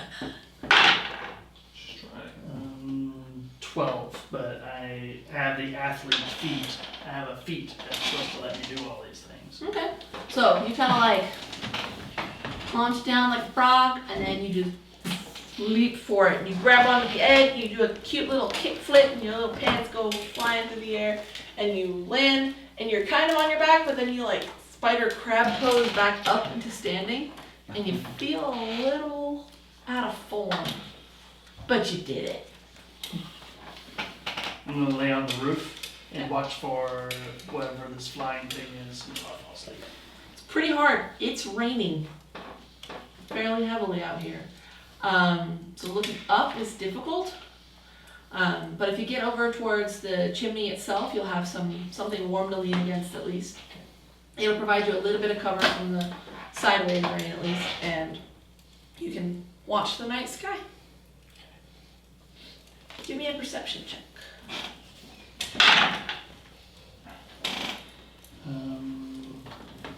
12.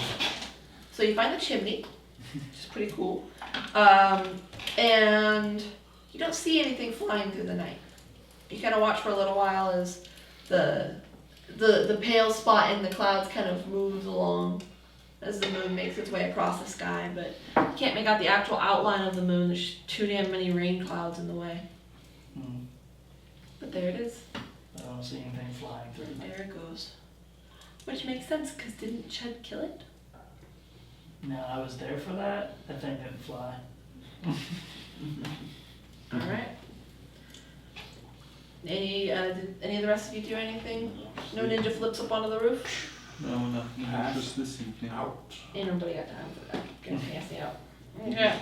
So you sleep in a real bed for the first time in 3 nights, and you're pretty keen on this. You're not used to really the slumming lifestyle. I mean, you usually at least do well enough for yourself that you have a bed to sleep in. So it's nice to have a nice comfy bed to sleep in, at least for 3 of you.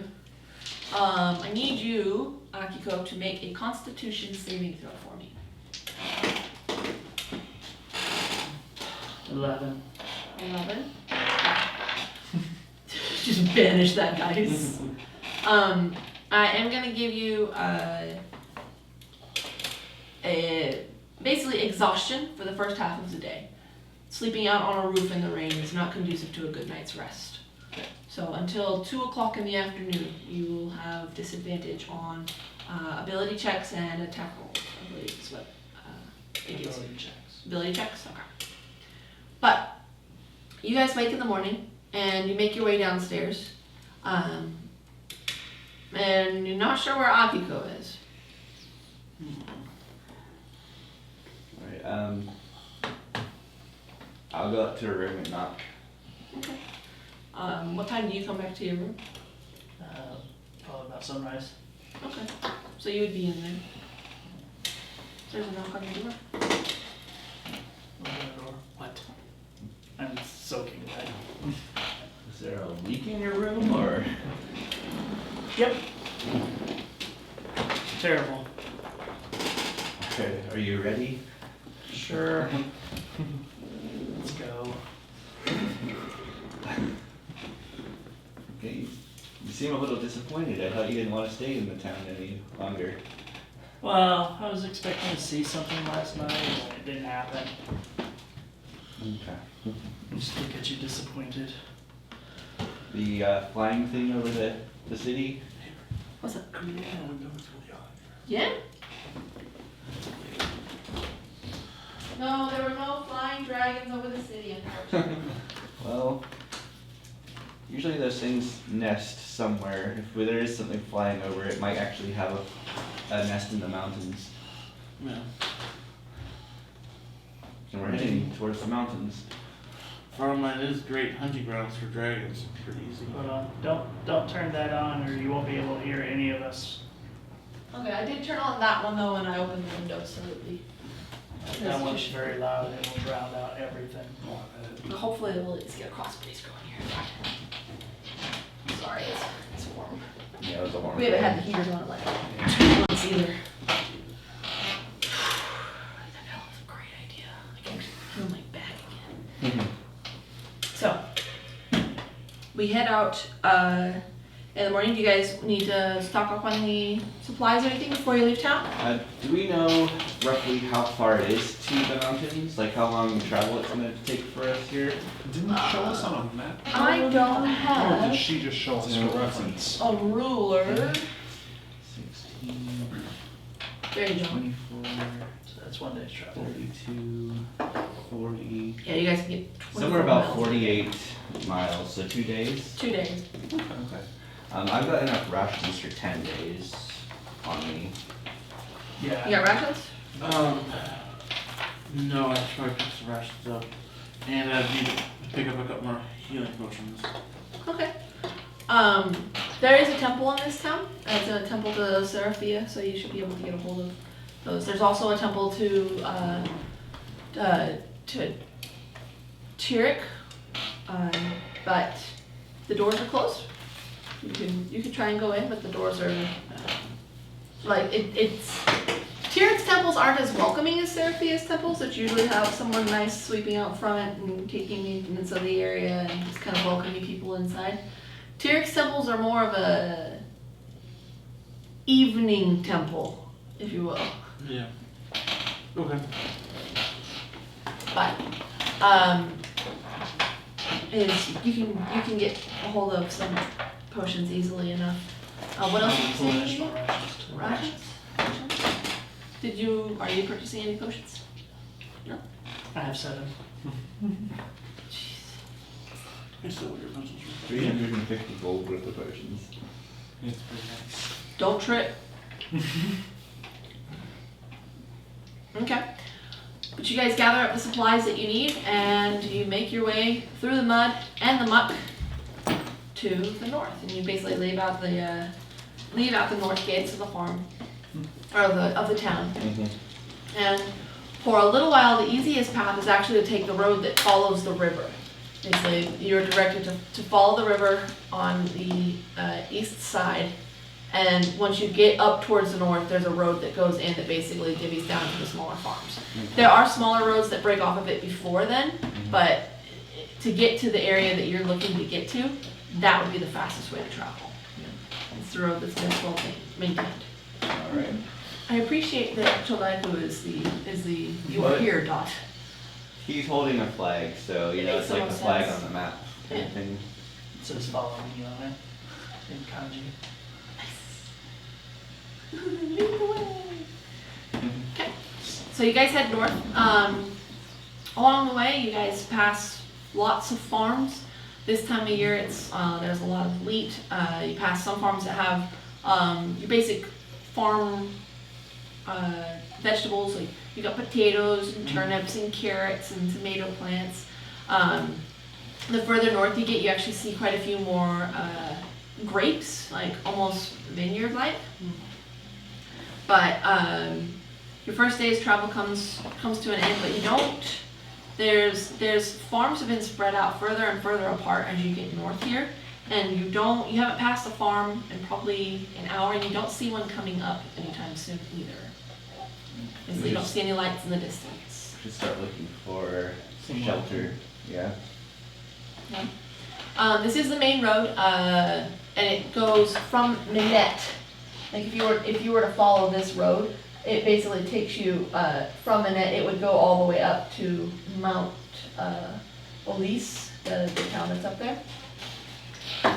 So there are basically pull-outs along the way where it's basically just a gravel sidebar where wagons and caravans and stuff can stop to make camp as they travel along the way. You guys do come across one of these basically as right as the sun is setting. So it's already been fairly dim for a while, and it's starting to get actually dark now because between the rain cover and the sun going down, there's not a lot of light.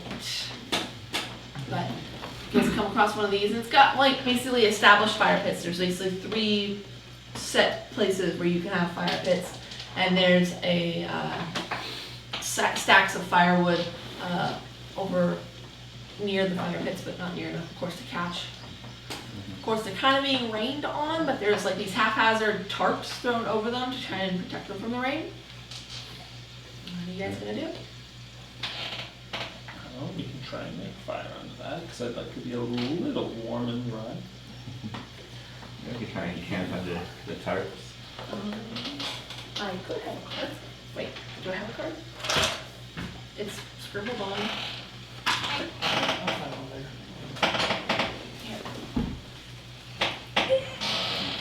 I have 400. But how do you guys go about setting up your camp for the evening?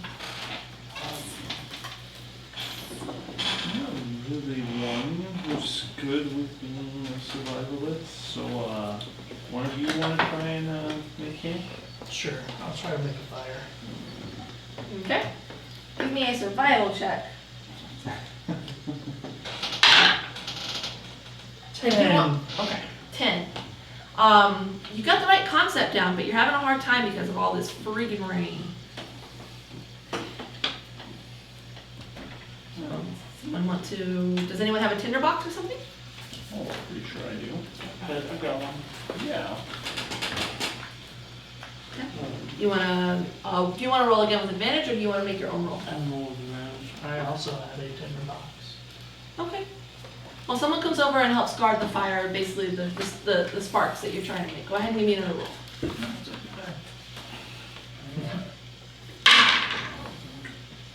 Survival? Mhm. 19. 19. Okay. It takes a while, but between the two of you, you manage to get some loose grass basically to start sparking, and the wood starts to catch, and you have yourselves a small little campfire. It's gonna need some TLC over the night because, well, it's pouring in rain, but you should be able to at least get a little bit warmer by it. Maybe heat up some rations, pop that can of ravioli.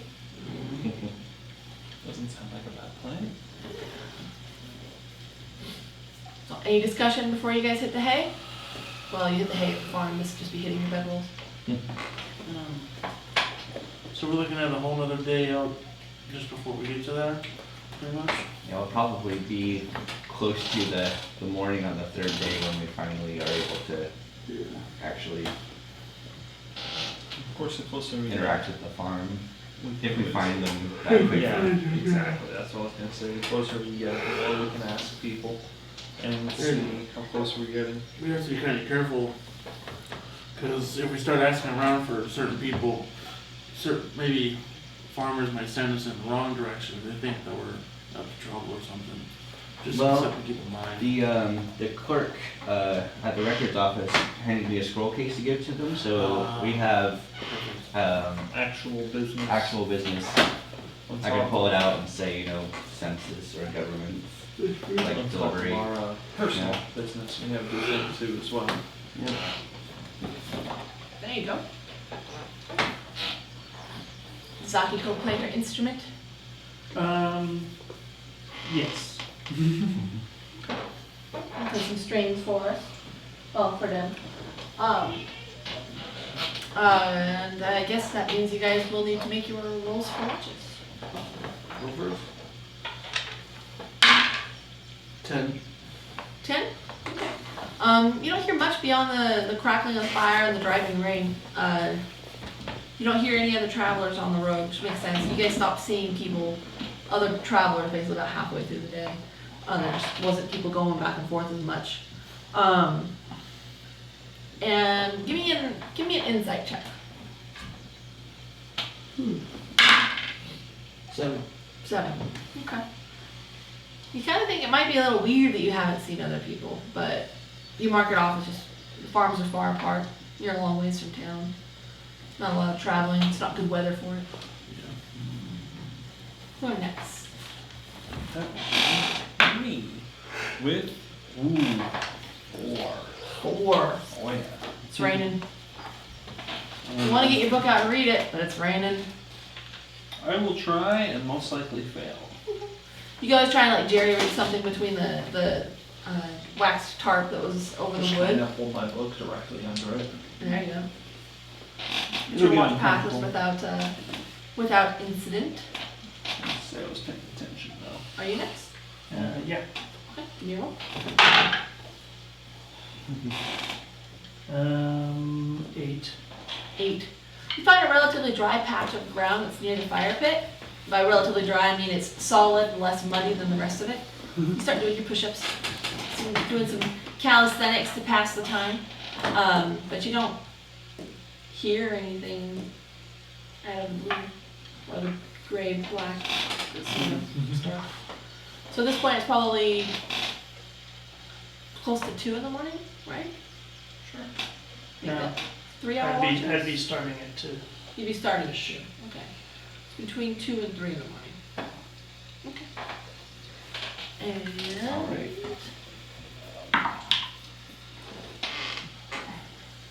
20 total. 20 total. Mhm. Okay. You're kind of doing like your little perimeter check of the camp, walking around the outside edge. You see something that kind of catches your eye. Between Quill and you and Akiko, you've got 3 really slight sets of footprints. Chuldaikus are a little bit bigger, but not the size of the boot prints that you find in the mud at the edge of camp towards the roadside. These are pretty big sized boots. Okay. You would guess that the person who would wear them would be upwards of 6 feet or so tall.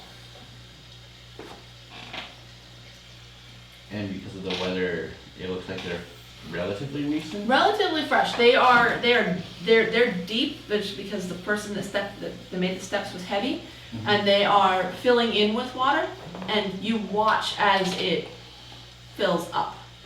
So it's been, you would say probably within the last 3 hours that it's been imprinted there. And where did they put, what direction are they going? It looks like the prints basically come towards the camp, and then they go back north towards the north. The direction that we're heading or Yes. further north? Following the same road that you guys are going to continue on in the morning. Okay. And if I go and check out camp, does it look like anyone's stuff has been messed with that I can tell? Nope. Then you guys aren't really sprawled out per se. About the closest thing that you find is that's a little weird is that Quill has somehow fallen asleep with the tarp over his head completely, and his tail is just kind of lashing out every once in a while. Because it's frustrated that it's in the rain, but it's a tail, so it doesn't know how to get underneath the tarp. Your hover cat mode is not strong. It's pretty accurate. Chuldaiku's armor is still laid out next to him, so it's got its own bedroll. Keeps it dry. Makes sense. It's a lot of armor. Well, I guess You don't see anything obvious. don't see them obvious. So I'm just gonna make sure I'm keeping an eye on that direction, and I'll just wait to tell people, you know, in a few hours when everyone else wakes up, and we will have to keep watch that there might be someone further ahead on the road or nearby. All right. So, in the morning, you guys wake up. You do your rations. You stamp out what's left of the fire, which was really not doing well. You're running low on fuel. It's pouring rain, so on and so forth. But you guys continue northwards. You do pass another farm in the distance. Basically, probably about an hour after you take off, you see, like, oh look, there's another farm. And then past that, there is a road basically that forks. And the road either continues north with this big main road, or there is a side road that is basically just barely wide enough for a single wagon. And it looks like it's really only ever been traversed by either foot or the single wagon. It's not a cobblestone road at all, it's just flat Which grass. direction does it go? It veers off towards the northeast. So it looks like this would be the road that you guys would want to take off on. Well, I believe we need to take the smaller road here. Yeah, at the very least, if there's a You can almost say it's the road less traveled. But yeah, at the very least, if there's a house at the end of it that's not who we're looking for, they might know where to go to who we're looking for. So. Well, there's a farm right there, right? Yeah, you guys had passed a farm about an hour past your watch, and then it'd be probably another half hour to an hour beyond that you find the fork in the road. You can choose to stop at that farm if you want. That's so bad. We can. Yeah, let's go ahead and have us, since it's been a while since we passed another farm, veer off and at least try and ask Okay. if they know where the Petite farm, or the Petite farm is, yeah. Okay. So, you guys go ahead and pull off towards that direction. And let's see.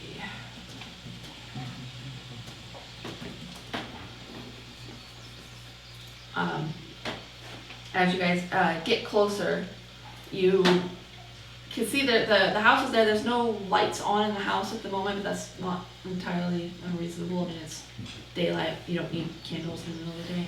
But back behind the farm, you can basically see that there's a man back there. It's probably like early to mid 40s. He's got a gruff. It's maintained, but not well trimmed like you're used to seeing, like the waxed and everything like that. He's got a bit of a beard. His hair's pulled back into a bit of a ponytail. It's mostly just to keep it out of his face. And he's back there and he's cutting wood. He's not wearing a shirt. He's back there just taking these big rounds of wood and basically breaking them into quarters and then breaking them smaller than that. Making two piles. Here is the kindling pile, here is the wood pile, kind of thing. And he's back there and he's chopping away with his axe. Hello there. He kind of like turns, dunks the axe down into the wood, says, "Hello, Sorry, you're a long way from town. And the road?" We're looking for the Petite family farm. They're up the road a bit, about 2 hours. You come to a fork in the road, take the right fork. Say hello to Angela for me. Will do, thank you. He picks up the axe, kind of looks at Quill. He goes and he starts whacking on the wood again. Kind of just Alright. Well, to him, you're part animal. It's weird. yeah. He's not into the furry scene. Yes, too. He'll go back to chopping his wood. He doesn't invite further conversation. He's not a friendly man. Yeah. There's a reason he lives this far from town. Alright, well, it looks like the, Well, now we know for certain. yep, Oh, this will stop. So, you guys continue up the road. yep. Okay, so you get to the fork of the road about, like I said, probably half hour, 45 minutes later, and it does veer off to the side. You're a little concerned because he said that it was about 2 hours to go, so it looks like you're gonna be traveling on this basically this wagon trail For a little over an hour. How is 3 tree twigs easy to say, but wagon trail breaks my brain? Wagon trail further into the fields. And at this point, it is kind of just grassy, overgrown fields. You can't tell if it's wheat and it's grown this way intentionally, or if it's just grass that they haven't mowed in a while. But it's tall, it's damp. You can hear kind of frogs squirt around in there. Good stuff. Alright, well, let's carry on the path. Yeah, keep walking. Onward they walk. Don't be gonna play some walking music. Yep, I will continue to play music. Okay. Poorly. You I got a want total of 10. to go dice shopping this weekend? He's rolling good when he's testing the dice, but when it actually comes to an actual roll, Yeah, they just roll shit. And to make it worse, don't you have disadvantage on that too? That was No, just it's- bad. Oh, it's right. after. I forgot to spend Yeah. the die Yesterday already. was bad. Oh no, he's talking about your Actually, exhaustion. yesterday would have been really good. We've slept since the exhaustion though. Wasn't that last night when he was sleeping on the roof though? That was the night We've before. slept- We slept outside and had watches and everything. since Yeah. Yeah. There's a poop print in the. I'm paying attention. Thank you. I'll be here all week. All right. So, go ahead and everybody roll me perception checks as you guys are approaching down this, encroaching down this property's lane. Alright, 20? 17. 18. 14. 14. Okay. You guys kind of catch a familiar smell. It smells like wood smoke out here. You don't see any smoke in the air, but you can smell like the leftovers, like when you get it in your clothes, that kind of smell. And this whole area just kind of smells like soot and coal. And as you guys come around basically this last bend in the road, you come across kind of an unpleasant sight. It looks like this may be where there was a farmstead previously, but at this point it's just kind of a burnt out husk. There's a couple of pillars still standing, basically burnt thick tree trunks that were used to support the building. The stone foundation of the floor is still there, but the roof is collapsed inwards. There's no area around it for, there's nothing livable here at this farm. And as you get closer, you can actually see parts of it are still, basically the inner depths of this building, there are still smoldering coals. I'll draw my sword and I'll just take up a position and just start slowly walking around the burnt house, see if I see any bodies. Okay, give me an investigation check. I really hope this isn't the farm we're 3. looking for. 3. It seems pretty obvious to you that there aren't, basically as you're circling around, you don't see any bodies. So you go around, you don't see any bodies there. You do, it's really obvious there's footprints in the mud. There's a lot of footprints and they're big footprints. That your party has just come here. They are not your footprints. I'll Do they whistle look, to everybody and kind of motion towards the footprints. Okay. do they look like the size of footprints that I They saw are last comparable night? to the boot prints that you saw on your watch last night. Okay. These are really large, heavy footprints. Is anyone else investigating the wreckage? Yeah, can I go to try and discern if this was an accident or more of an intentional fire at all? Sure. Go ahead and give me an investigation, because I've been telling you 11? first. At this point, there's not really enough left to see where it started, but it is you're looking at the burn marks, and you can see basically scorch marks on the stone on the outsides of the foundation in multiple spots. So you would guess that there are multiple points of ignition. Ignition? Fire making burn hot. Is there any, like, is a stone or something announcing, like, this is the Petiti farm, or is there like a marker? You don't see any markers near the house, but if you go further off, basically if you're standing at the back side of the house and you look towards the back, you can see what looks to be maybe like a small grave plot. Like a family that far from town would just handle their own dead kind of thing. So you can make your way over there if you wanted to. I also want to investigate the wreckage and see if I can find anything, Okay. just in case it's. That would have been a 3. Okay. So It was you're almost a circling- natural 20, and I rolled off almost, it. and then it just does like. Yeah. Same as Chuldaiku, you kind of circle the building and you see it's a burnt out building and there's footprints in the muck. You basically have circled in opposite directions. So you do see that the footprints carry away from the farm, further towards, basically they leave and they go towards the mountains. And there are more than booted footprints there. Yeah. What is Akiko doing? I wanna look, see if there's a cellar. Okay.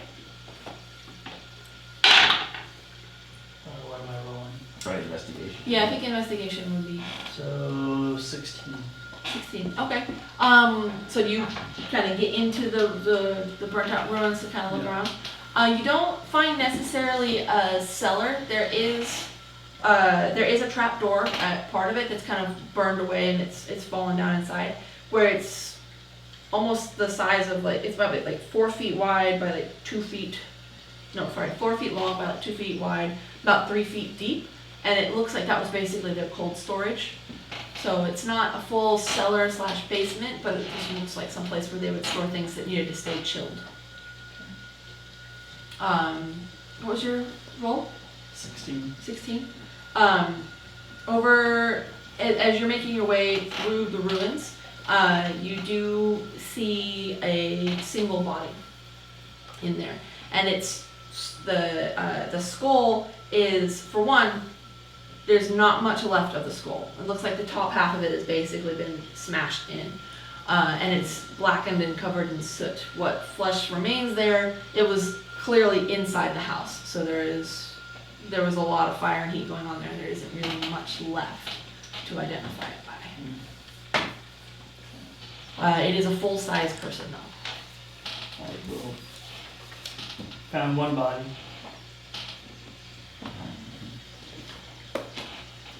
Well, we assume there's at least 4 people living here, so I wonder which one thing it was. Is the grave sites, do they say what the names are? Or? Yeah. So there is in the gravesite. There's one large central stone, and it's not super fancy, but it is an arch of a stone, and it has the symbol for Hestia. Is that the harvest goddess? Hestra. Hestra, basically carved in the top of it, and it's not up to some of the level of craftsmanship that you've seen where you're from, but it's still relatively nice for as rural an area as this is. But it's a symbol for Hestra, and underneath Hestra it says rest in loving memory, the Petiti family. And it has there are markers for about 12 different graves here. None of them are recent. They're all grown over with grass, but well maintained. But the names aren't marked on the graves themselves. They're marked together as a family on the stone. I'll go back to everybody and say, well, we're at the right place. Found the graveyard with the family name on it. Walked over there. Is Yeah, I was gonna say, is Caraday's name on there? yeah. There are no Caridae listed there. It looks like the last person, the most recent burial there was about 10 years ago. For a Gloria Petiti. Right. Um, Okay. Well, so you found one body, maybe whoever these footprints belong to, maybe they took everybody else for some reason, could be slaves or, rival farmers. Yeah, our next Farmers are crazy. step should be follow the footprints. Yeah.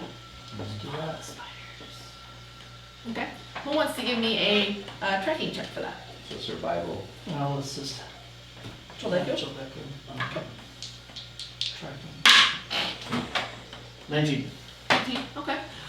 So you see, you basically, from leaving the house, you kind of look around and you're trying to assess the mud. You've got little tiny booted feet over here. You've got Akiko's weird sandals over here. You've got paw print. Oh, yeah. Huh. Okay. So you go through and you're kind of assessing all of the footprints and everything, and you see there are a lot of small footprints, like you would guess children-sized feet. But they go over to basically what was the barn area of the house, basically like a stable that was attached to it. And then there's no more kid footprints, and there's just livestock. There's hoof prints. You can see what you would guess is either a bull, ox, or cow, something large and heavy.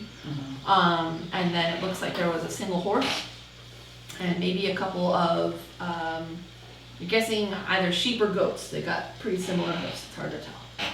But there was a small amount of livestock there, and the livestock leaves the barn and goes with the big footprints that direction. Yeah, so this So the wasn't. little footprints don't.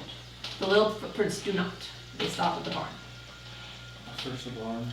Yeah. Okay. It's burnt out like most of the house. You don't find. Well, give me investigation checks.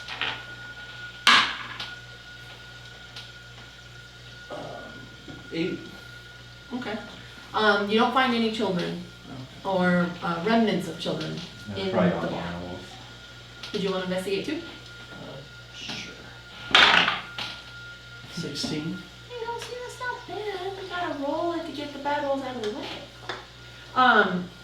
What you notice that there are no children or remnants of children in the barn, but there's also no metal in here. Like, there's no buckles for harnesses. There's no saddle latches. There's no little metal bits like there would be here. So you would guess that when they took the animals, they took the tack home as well. Yeah, this was a raid. Alright, so let's follow the animals. Yeah. Okay. So, like I said, the animal tracks lead off basically for the farm. You guys are roughly Nya-ish at this point because you had to travel quite a ways in. And then the tracks take off in that direction towards the mountains. Which are what, about a half day-ish Give or away take, from yeah. here? At this point, as you guys leave the farmstead area, going off in this direction, this whole section is basically trees. You're going into a forested area at this point. And what time of day is it? Let's see. By taking you most of the days to get here. So you're looking at sunset would be about an hour and a half from now, maybe 2 hours. Do we want to stay here at the ruins of the farm or travel There's not really any shelter at the farm that is there, so, Not really. It's a We'd be matter of good. how concerned you are with any potential survivors. you know. I think we travel on. They'll need to rest too, they're probably not gonna push too heavily. And if it's still smoldering, they can't be more than a day ahead of us. I suppose we should try and make haste. And then we'll get more shelter in the trees anyway. Yeah. Yeah, fewer raindrops, just bigger ones. Because they accumulate. Alright, so I guess we will make our way towards the mountains and into the forest. To the mountains. Into the woods. Bear with me here, people. Mm-hmm.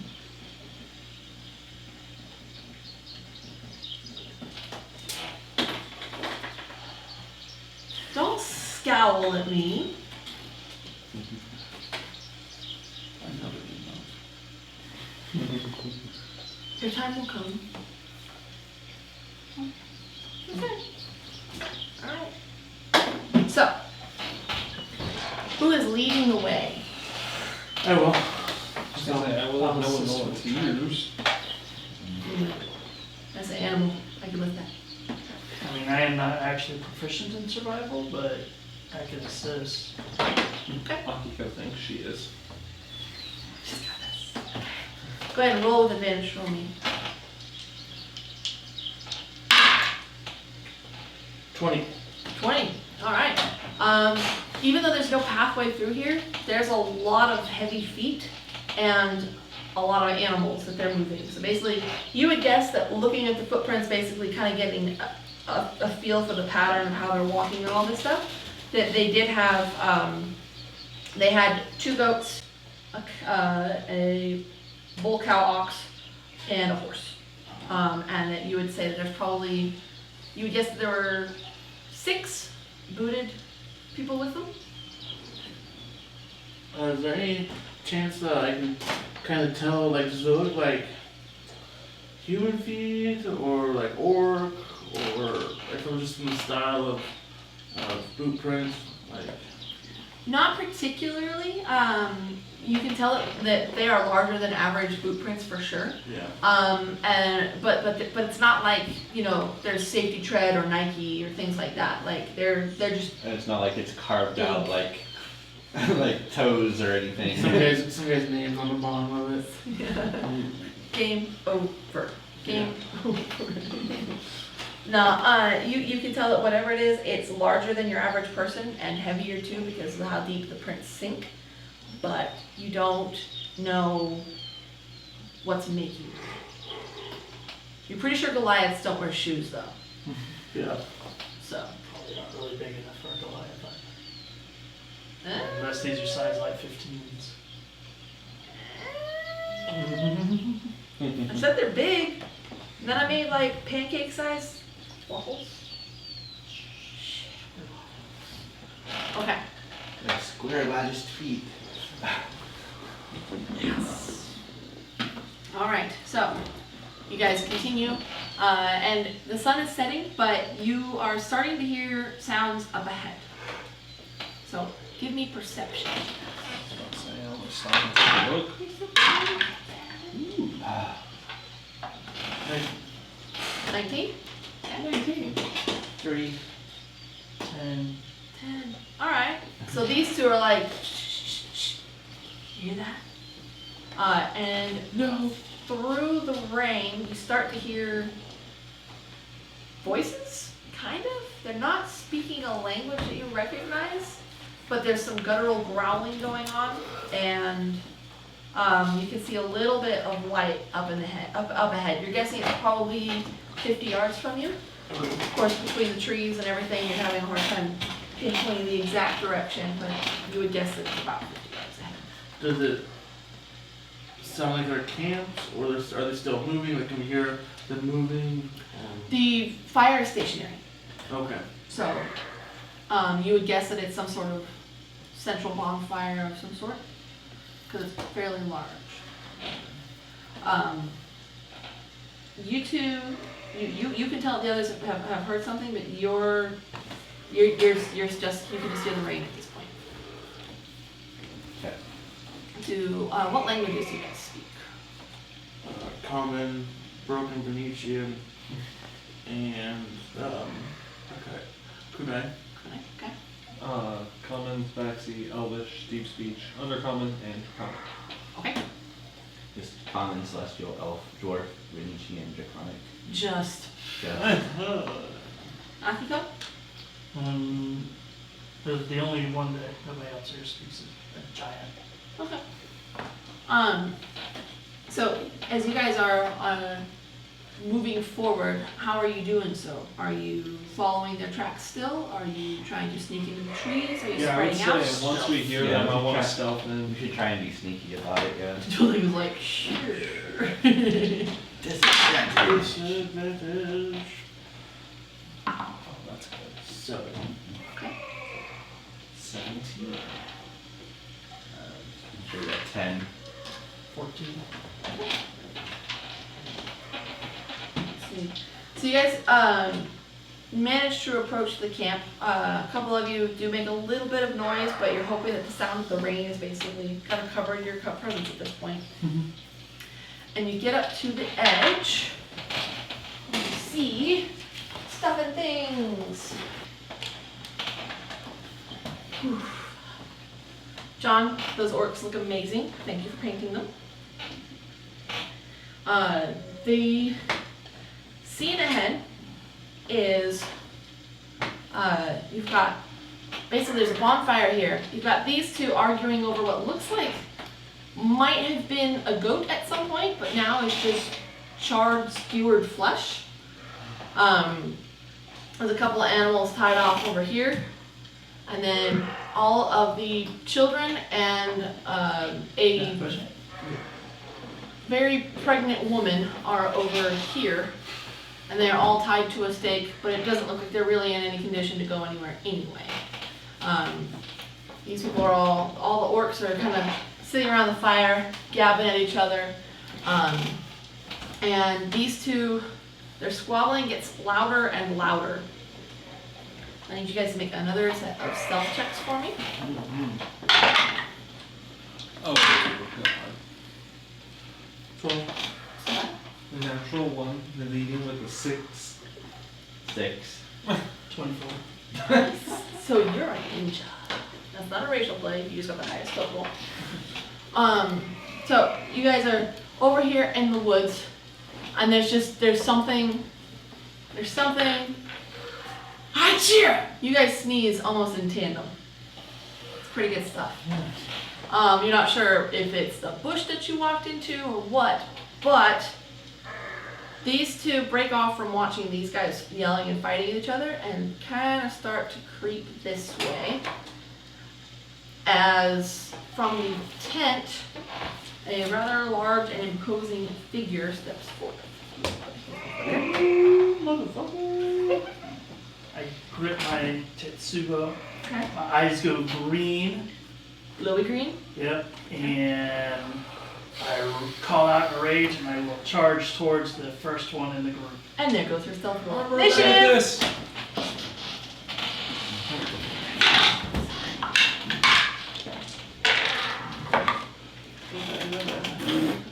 I mean, that makes sense. I just have a natural one. Alright, Akiko, what you got? 22. Quill, 23. Most of the races season 4. Chud, 14. and then how many bad guy rolls? do I need 2. I Okay. need boss and dudes. Boss is on a 10. Dudes is on a 5. Alright, so Quill is first with a 23, and Akiko will be next with her 22. I would have thought she would have gone first, but. Well, you've destroyed our cover. Yeah, because that was me that sneezed. I'm just gonna go I ahead. thought it was us two that since we got the 6s. yeah. I don't think she knows that. I'm gonna go ahead and cast Eldritch Blast on the one on the left there. 16 plus 6, 22 to hit. That's definitely a hit. Good. I would be very scared. So which one are you casting on? Yeah, that's That the one? Okay. one with the raised weapon. And that's a 9 plus 4, 13 force damage. 13 plus damage. Where did all of those freaky cards go? Okay, so is that on Yep. machete up? Machete up. No, Uncle Machete. Yep. And you did how much? 14? 13. 13? Okay. And that's. Yeah, I don't really have a need to move right now. I don't want to be engaged. So that'll be my turn. Alright, who's next? Akiko. And we'll charge towards that same one. And I will recklessly attack that one. Hitting an armor class of 26. 26? Okay. That's a hit.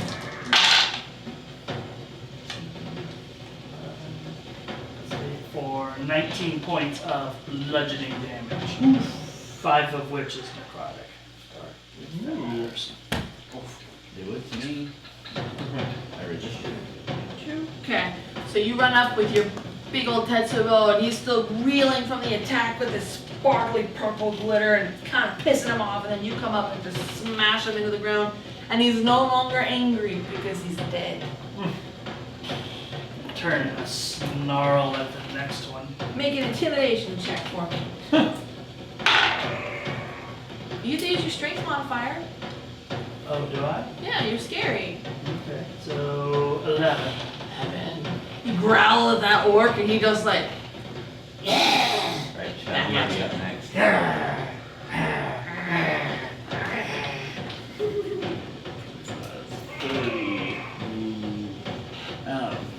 So I'll move my 30, and then I will ready my action for if he comes into range.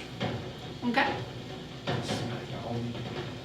Alright, after Chud, that would be the boss bad guy. Alright, so the boss comes out of his tent and he's screaming and roaring, and he's just, you can tell he's telling the two fighting ones in Orcish To knock it out. something.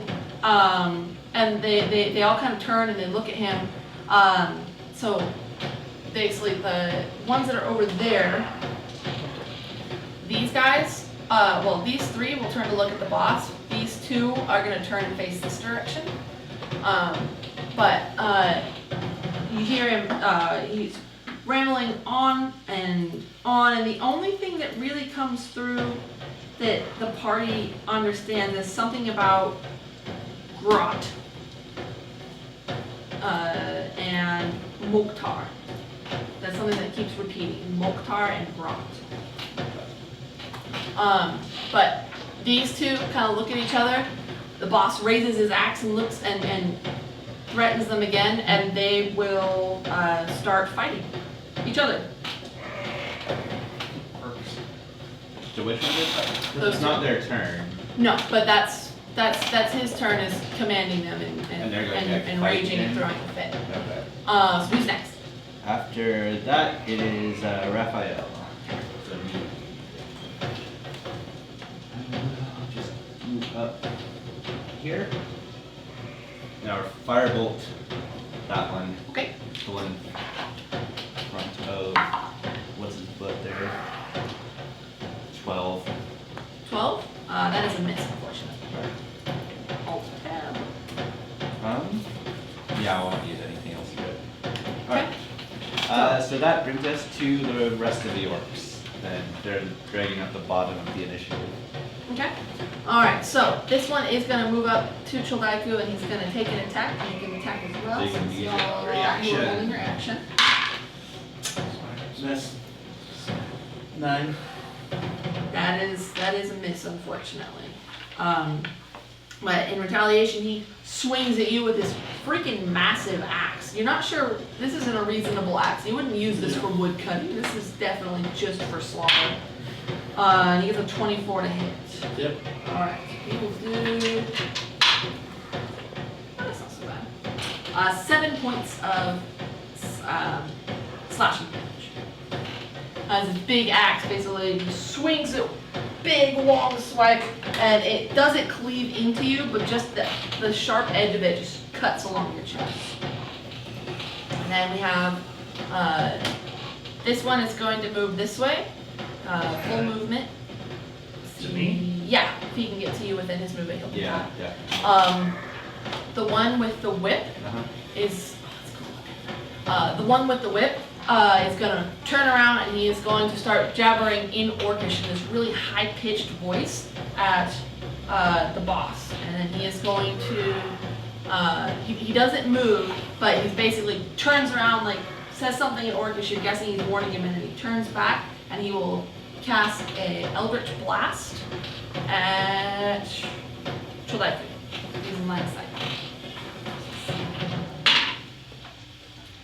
Does a 15 hit? Nope. So that will be his turn, and attacks on Akiko With advantage. because you went reckless. Yep. Okay. 12 to hit. Miss. Good. That dice out of one. And then Well, he already rolled your attacks on you. The It's two that are fighting. fighting. Okay. Guy on the right attacks. He will hit and deal 11 points of damage to his not so buddy anymore. The other guy will retaliate. He will hit for 20. He will deal 4 points of damage. And then there's another guy back there in the back. Yeah, the one next to He is still tying his breeches. He's gonna move next turn. And then it will be the start of the next round. So initiative.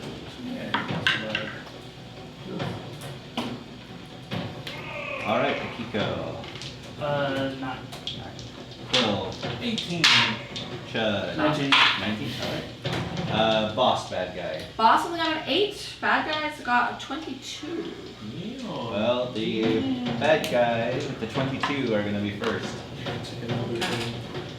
This one over here is going to finish tying off his breeches. He's going to go into a rage, and he is going to charge as far as he can in this direction. So dashing.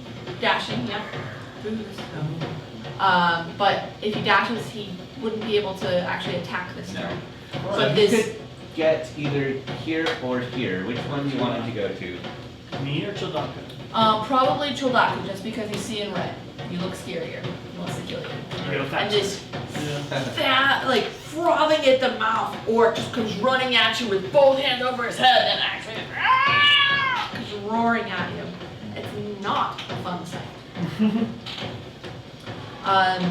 These two will continue to fight amongst themselves. They will both hit. So 7 plus 8.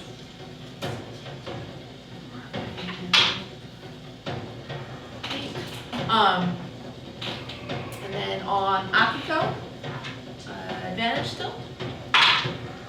Cocked. 19 to hit. Yep.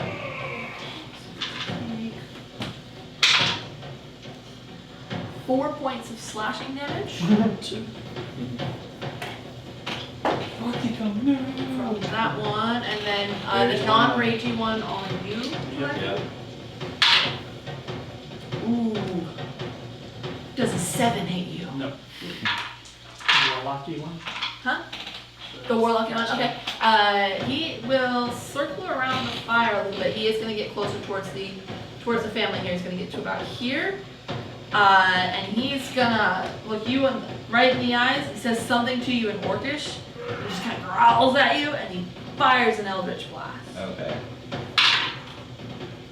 Does an 11 hit you? No. Okay, you're squishy, so I gotta ask. It's close. It's all for it.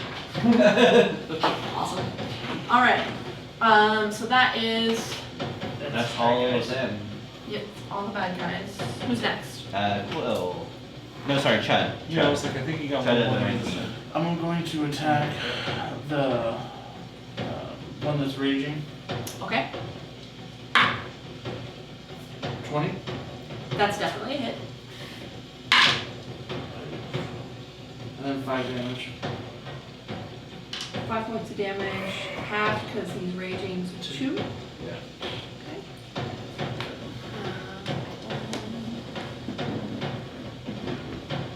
So who's after Chud? Now it's Quill.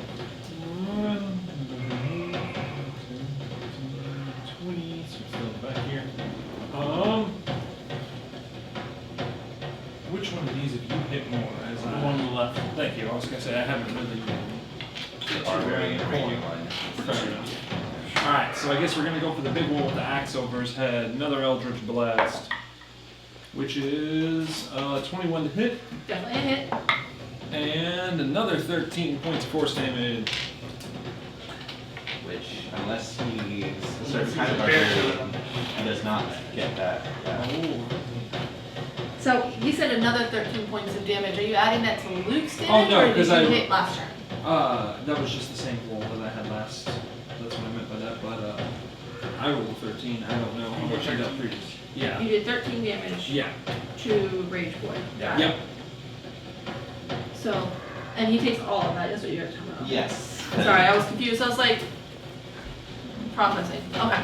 So unless he's a certain kind of barbarian, I think he takes Full damage. full damage from force. Yes. So, who's next? Alright, it is You move. Raphael. I moved up a little, yeah. Yeah. So Alright, Raph, what are you doing? He's gonna stay where he is.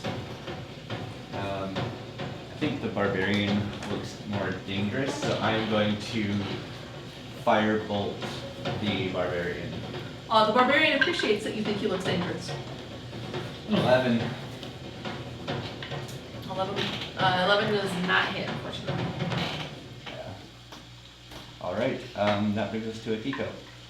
Alright. Oh, sorry. He's recklessing, He so. didn't attack, he wouldn't be reckless. Oh, okay. He will be recklessing. Okay. Yeah. He's Alright, raging. so I will attack the He's mad. one that's directly in front of me. Okay. Reckless. 16 to hit.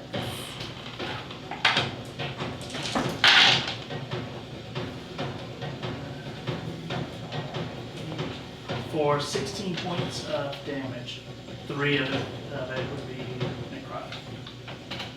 Okay, so 16 points of damage. That guy's not raging, so the necrotic doesn't matter in this particular case. And that's no, you killed Machete up. Dose. We're gonna call that a dose. And you did how much? 16? Yep. Okay. Damn, I didn't hit. Okay, who's next? It is Take your club and wham into him, and his flesh is already green, but the parts that you just hit him in are now a nice, prettier shade of green.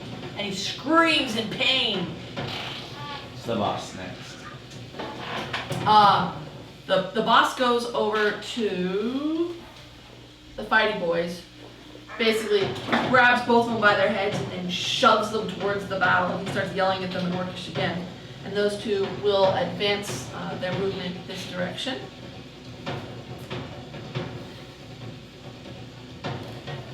And if he has any movement left, he will follow.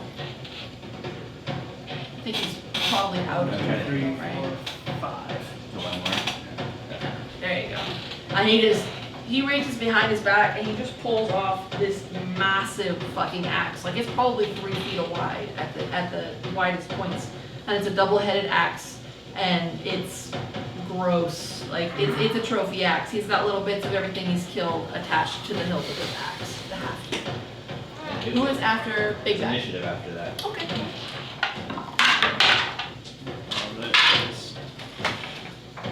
Kiko, 11. Quill, 11. Chud, 14. Boss, 18, sorry. and other bad guys. 12. Boss is first. Okay. Boss is going to look at this situation that's going on here, and he is going to move around this direction. So you can get here without using his action to dash.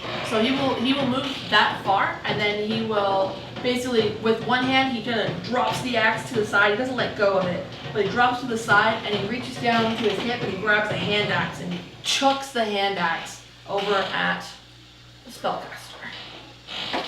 Alright. Hand axe is what, 2060?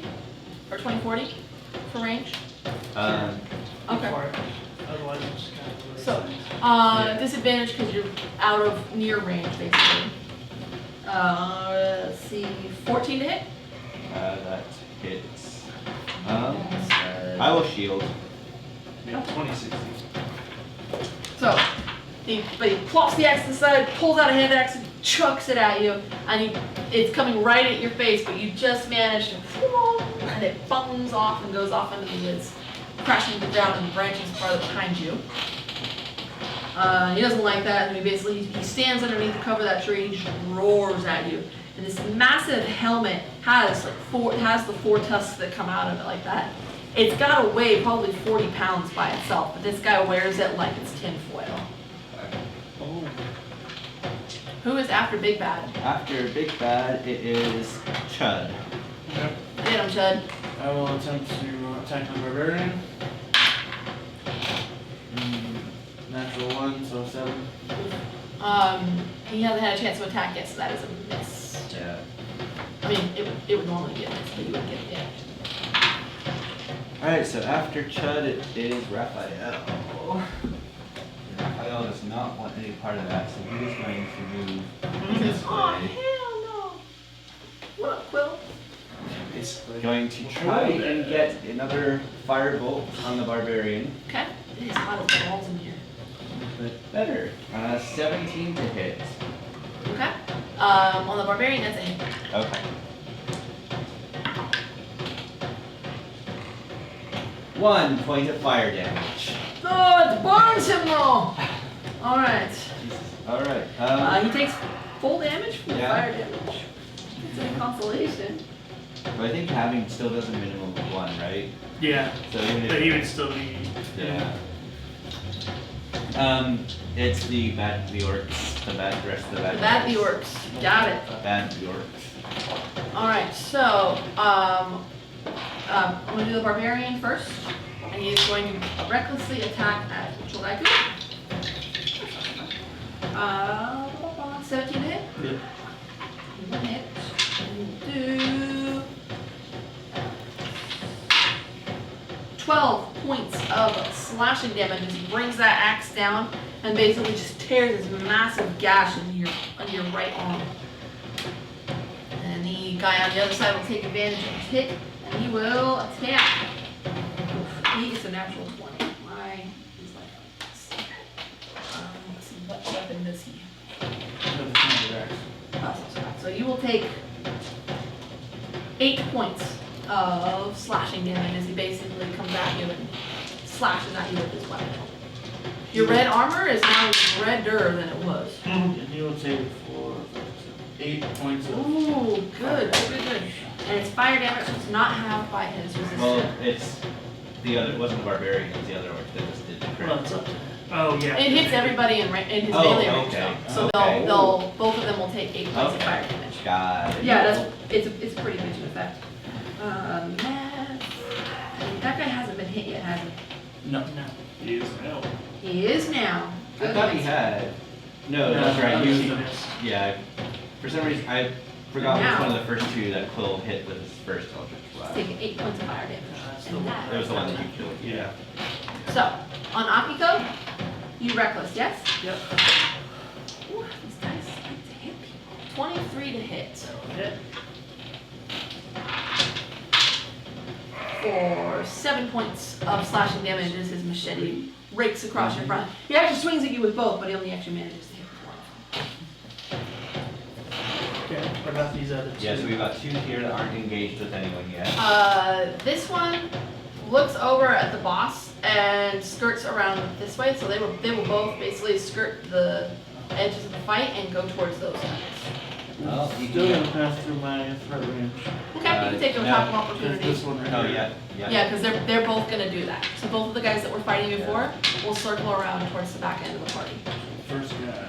And this guy. It's. I think you Oh, you only only get the get one. You only get 1. Yeah. You have 1 reaction a turn. Okay.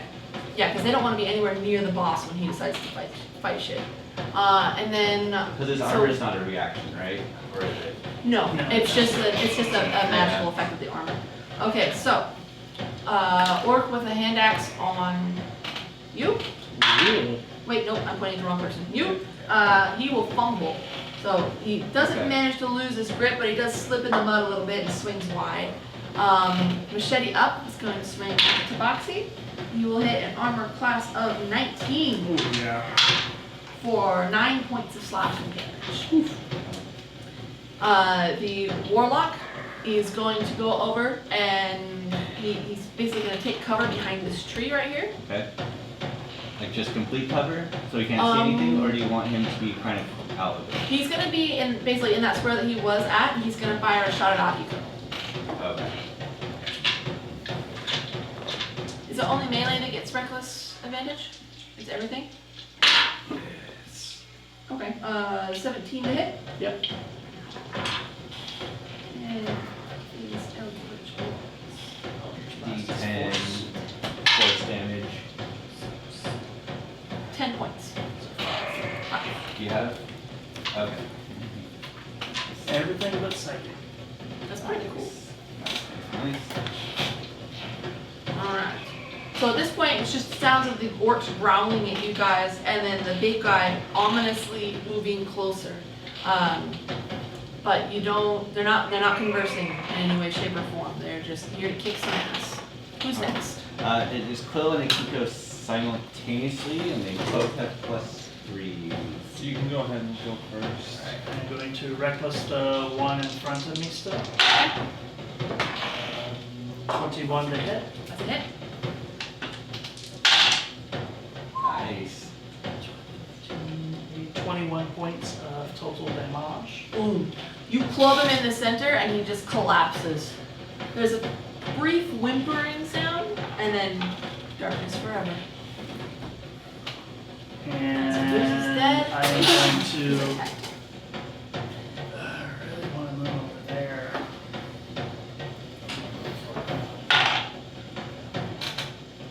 Looks over there angrily, but then steps over here.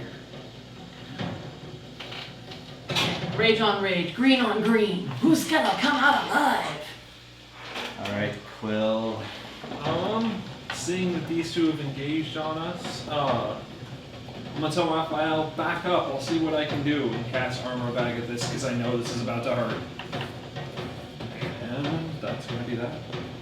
Alright. It's initiative after that. Yep. Oh, buddy. Akiko. 19. Nice. Quill. 18. Chud. 19. Nice. Bossman. Bossman got 11, bad guys got a 17. Alright, well, Chud and Akiko are simultaneously first. On the Ragey Barbarian. Reckless. He was reckless, so you don't have to. Yeah, that's a good point. I already. But you know, for future rounds, if you don't completely fucking smash him. 24. That's a hit. Then 11 plus 8. 19 points of bludgeoning damage. So 9? 19, so yeah. Yeah, 9, and then another 3 in necrotic. So you come up behind this guy who's been raging and wailing away at Chuldaiku. You take your green tetsubo and you just whack right into the back of his knees, and they turn green and then shatter. Falls to the ground dead. He just lost a foot. Yeah. He's been short now. Then I run over here. Okay. Alright. Alright, you're Yeah. Chud. Who is Simon? Chud. I'll attack this one remaining over here. 12. That is a miss, unfortunately. You can use your whatchamacallit. Get some advantage of it there. Yeah. Yeah. Section. Plenty of people here to fight. Yeah, true. Oh, bitches. Alright. Who is after Chud? It's Quill next. Cool. Oh, I'm gonna use my bonus action to heal myself. That second one goes. Yeah. So, 10. So, I'm not really sure what to do, because I don't want to leave Raphael unattended here. But I don't really have any close range combat. I mean, you can fire your Eldritch Blast in melee, you just have disadvantage on the roll. Yeah. And there's nothing that says you have to target a person that's actually in melee with Because you. if you target someone outside of that, you don't have disadvantage on your Eldritch Blast roll. It's not a bad idea. I don't care. I'm thirsty. Something cold. I have beer. Oh, not bad. I will try and Eldritch Blast past these two at that gentleman then. Is that Look, gentlemen, these are orcs. gentle orc? Anyways, it's a 22 to hit. Okay, which one are you hitting? The one on Ah, that's Okay. on Chud. You said 22? That's definitely a hit. And that's full damage, so 14. Woohoo! Nice, and now it's 10. And that was... This gentleman. He's the one that took the 8 points of fire damage before. 22 total. Getting there. So your Eldritch Blast? Yes. So the Eldritch Blast catches him basically right between the neck and the shoulder, right between his armor, and he bleeds backwards, almost Matrix style, as his blast hits him. And he howls in pain. Barely manages to stagger himself to his feet though. I'll take it. Who is after Quill? After Quill, it is the orcs that aren't the boss. Okay. Ooh. Let's see. So on Orc Boss, how far away are you? So I need you to make a save, and I'm about to tell you what kind.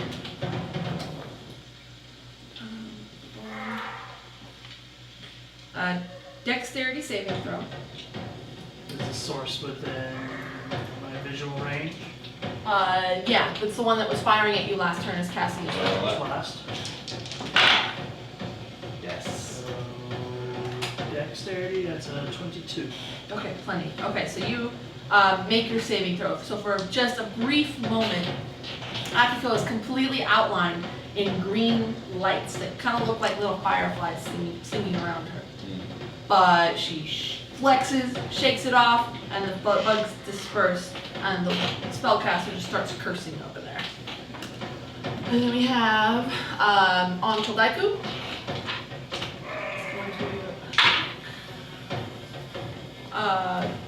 13. Miss. Okay. And then one on you. 22 That hits. for 5 points of slashing damage. And then against Quill, 17 to hit. 5 points of slashing. And they take 10 points of cold damage. Oh, okay. You said it was 5 for me? Yeah. Ah, it's only half my armor. Half your what? Armor bag. Oh, I Yeah. thought you said half your bow. Bro, what level are you? Okay, so those two went, Mage Boy went. Yep. Okay, I think we're good. And now it's the boss. Now it's the boss. Boss, easy peasy. He's gonna swing at Akiko. He will have advantage. You were reckless the last turn, right? Alright. 23. Yep. 22. Where's the math? You will take 11 points of damage, piercing damage, as well, slashing damage as an axe wails into your side. There's a big, deep gash on your hip, on your left side hip. I take 5. Still hurts. Is that all he's doing? That is his turn, yeah. Alright. Just has the one attack. So it's Raphael pulling up the rear with 3. I rolled a 1 on my initial roll. How bad is Chad looking health-wise? Can I tell? Pretty bad. Pretty bad? He's definitely bleeding a lot. Okay. I am going to spend a sorcery point to cast Healing Word Twinned. I'm going to cast it on Chud. And Oh, no, I am missing some help. myself. Yeah. Better myself. I guess I still have my armor on now. Chud will be the gray dice. So you take 6, and I take 8. I'm back up to full. It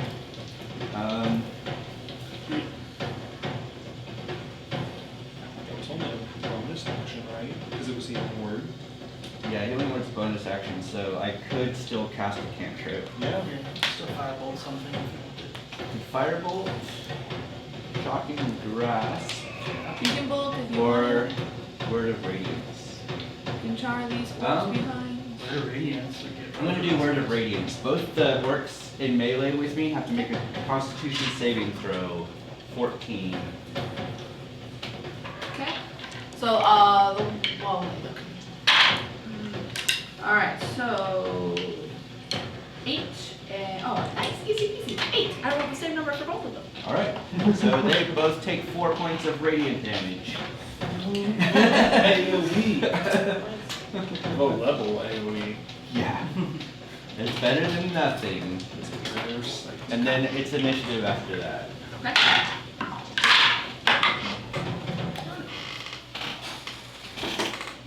Akiko, 9. Quill, 14. Chud, 14. Boss. Boss got a 7. Bad guy's got a 21. Alright, the bad guys are first. Okay, so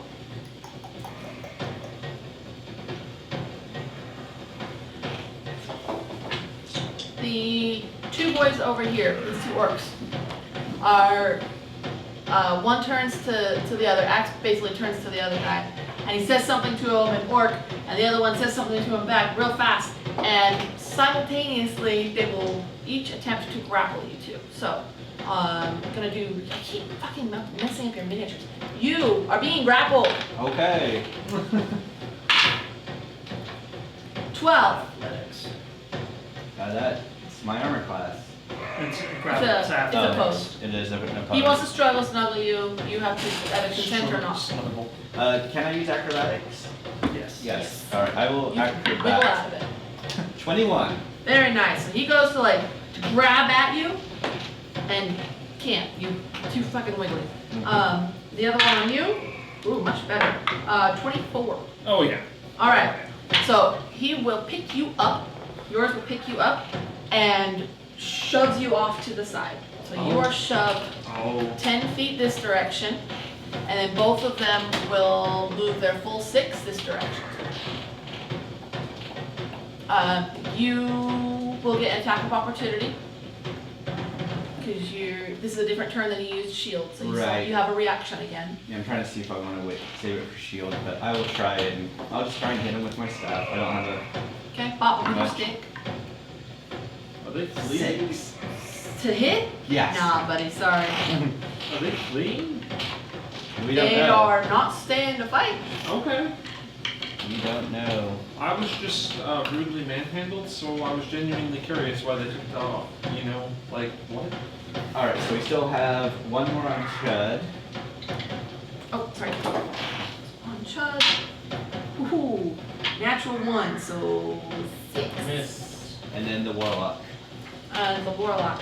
The Warlock screams at these guys running this direction, and he will step to here and attempt.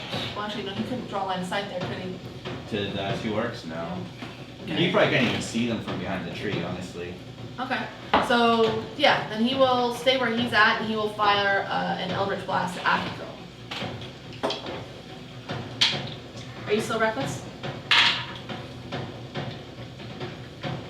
15 hit. Good. All right. So that's All the orcs. So after that, that brings us to Quill and Chud simultaneous. I'm very confused about what just happened, so I'm gonna take my spot back that I was just pushed out of, and I guess just Eldritch Blast the one on Chud still. Yeah, that's 24 to hit. That's definitely it. And wow, that one's doing good damage. 12 force damage this time. 12 points. All right. It's the lowest roll on that thing yet. So you fire your Eldritch Blast into him, and Chud's about to swing his weapon, but it's empty air, so he reconsiders to see what his other options are. He's dead. Let's see here. I'm gonna engage the Warlock. All right, go for it. You can pause first. Yeah. I'm going to activate my Fighting Spirit, give me advantage, and 5 hit points, temporary hit points. Nice.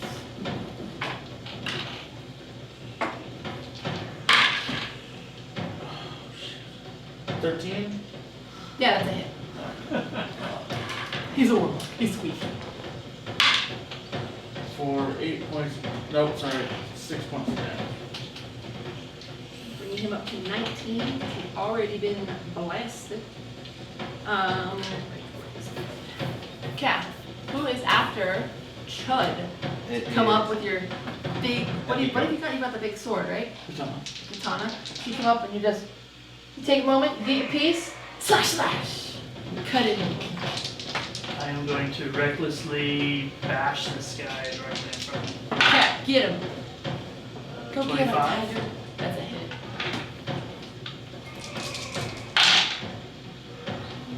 Eight, 16 points of damage. Whew. Does the necrotic or whatever make a difference?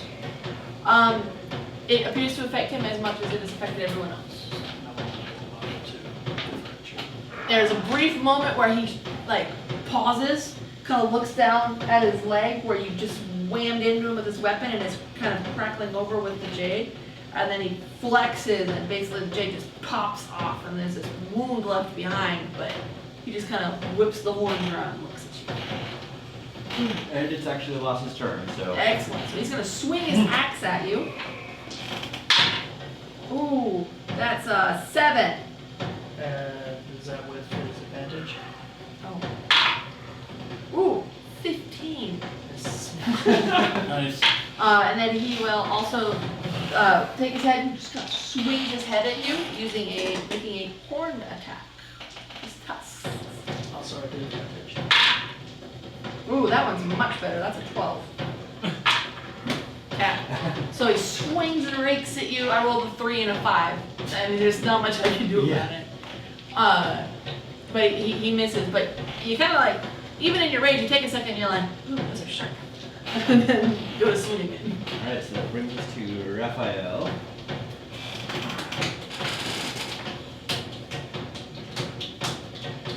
Here. I'm going to firebolt the Warlock. Jesus Christ. Natural 1. Well, you don't hit anybody behind him, but you also don't Nearby hit him. children explode in flames. Yeah! Bardo! Alright, it's initiative after that. Hey, there's the natural 20. Of course. Akiko, 20 total. Quill, 10. Chud, 12. Boss, 21. Orcs. 13. Alright, Raphael takes the lead here with a 22. I'm gonna move a little closer to the children here. And again, I'm going to try and firebolt the Warlock.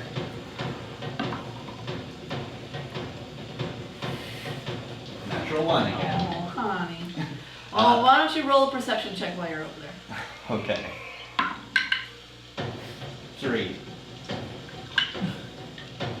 You're pretty sure that those guys aren't orcs. Okay. Who's next? Boss. Boss. Alright, boss. Gonna swing an Akiko Akiko, again. you will be up next. Okay. 13. And horns. 26. Okay.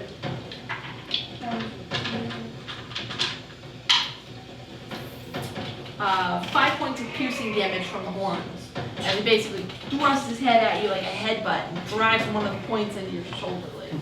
Into your shoulder flesh, you know. Not pleasant. Alright. I just kind of shrug it off, the measly 2 points of damage. Yeah. And then I will slam my Tetsubo into his head. Ooh. Yeah, she's up next, so. And I will hit an armor class of 25 again. That's a hit.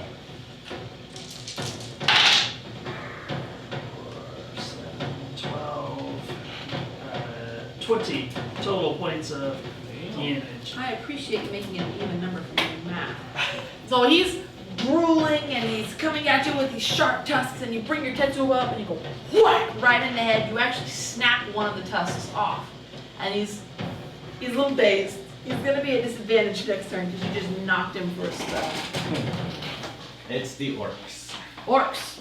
Alright. The Warlock is engaged So the in melee Warlock with Chud. is going to, yeah, those guys are gone. They'll double move away. And did you just call them cowards? Jesus. The Warlock is going to fire an Eldritch Blast at Chud. Is that So you have that disadvantage because he's in melee with them. Okay, then the Warlock will move 5, 10, 15, 20, 25, 30, so he'll be over there. So you get your attack of opportunity. 16. That's a hit. You get advantage too. Because doesn't that last until the end of the I think it's only for the until your next turn. turn. Your fighting spirit. That's only for the next hit. For 6 points of damage. Damage. Okay, and then, let's see. Make a dexterity saving throw. So So he makes his dexterity saving throw. As he runs away, as the warlock runs over there, you swing at him and it knocks him a bit. But one of the kids actually like sticks his leg out and tries to trip the orc as he runs past. And he stumbles a bit, but he manages to recover. And he takes off running. He'll turn back and he'll fire an Eldritch Blast at you. You'll hit a 20 something. 22. For a whopping 6 points of Eldritch Blast damage. Okay. Let's see. And that is the last of the orcs, right? If the other two ran off, then yeah. Okay, so who's next? Chud is next. Okay, so I'll follow the warlock. I'll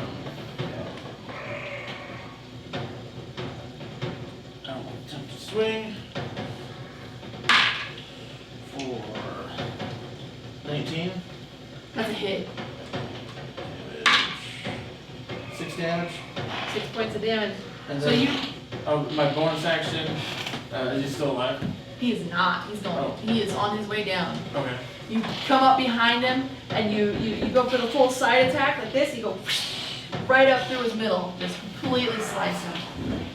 He is a goner. Did I have any movement left? No. Because he was in melee with you, you used full movement, you had to use your full movement just to keep up. All right, who's next?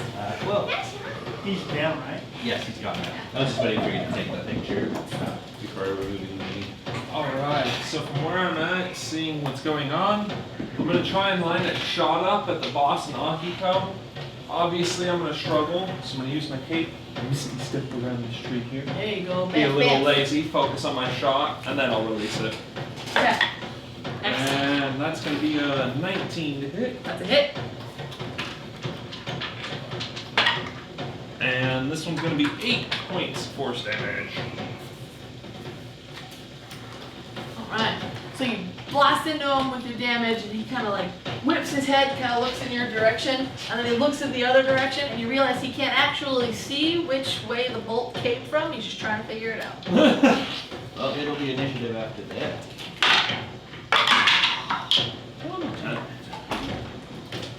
Alright, Akiko, 6. Quill, 17. Chud, 3. Matt, Boss. 8! Do we need orcs still, or they? No. Okay. They're gone. So Raphael is first with his 18. I'm just double checking range on Firebolt. It's 150, isn't it? That's 120. 120, okay.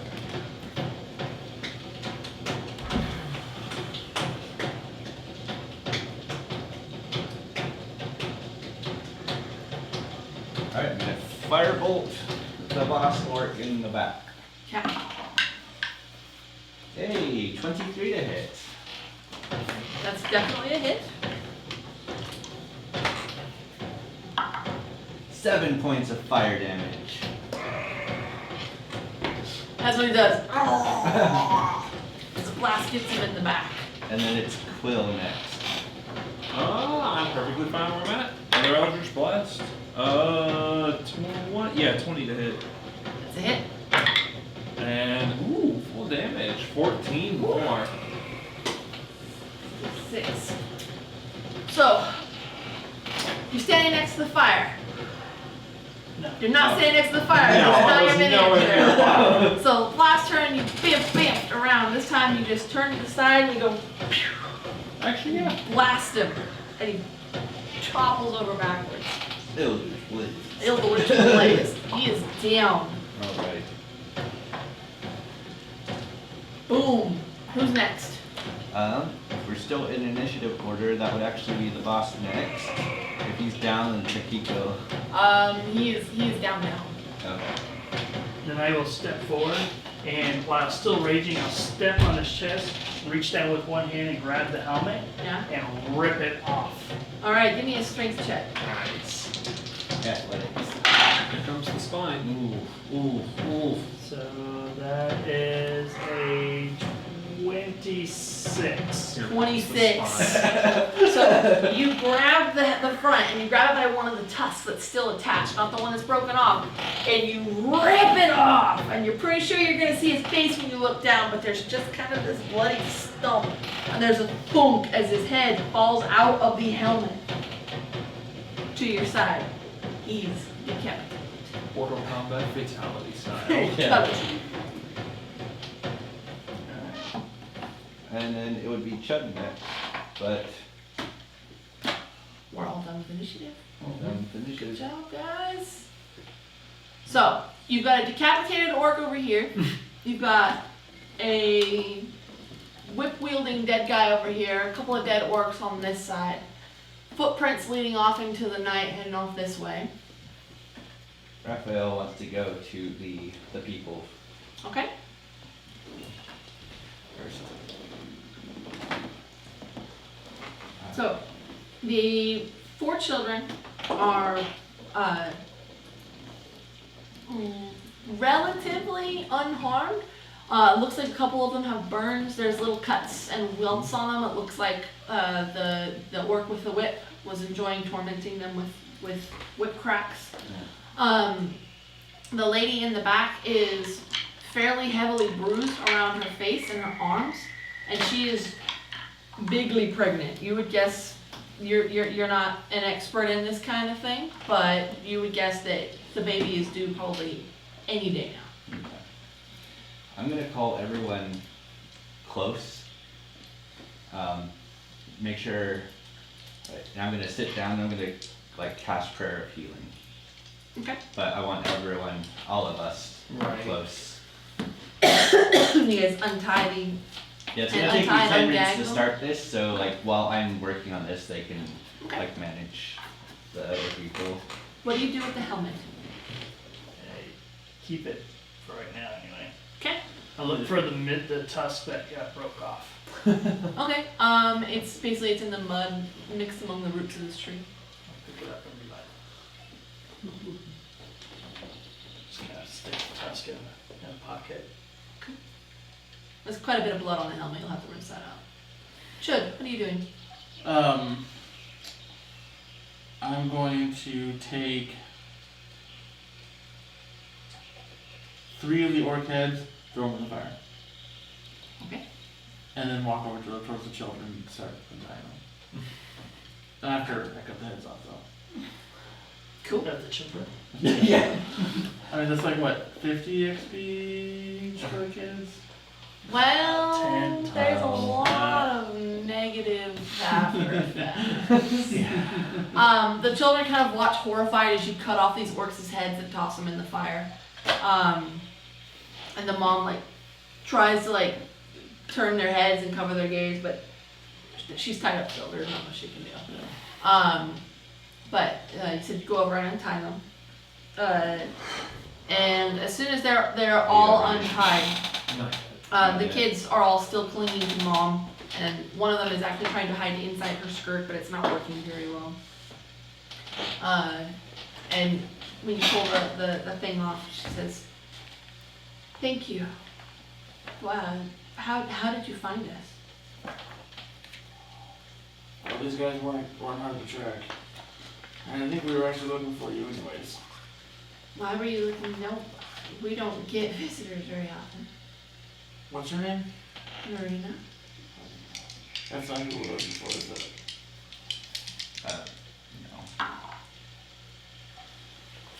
No. So everyone gets 13 points of healing. What is Quill doing?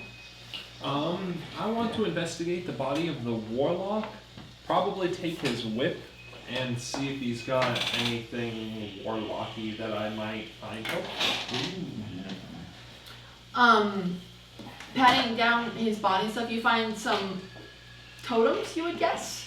Kind of like shrunken heads. There's a couple of what you would guess are almost voodoo dolls. They look like little corn dolls, basically, but they've got sticks run through them.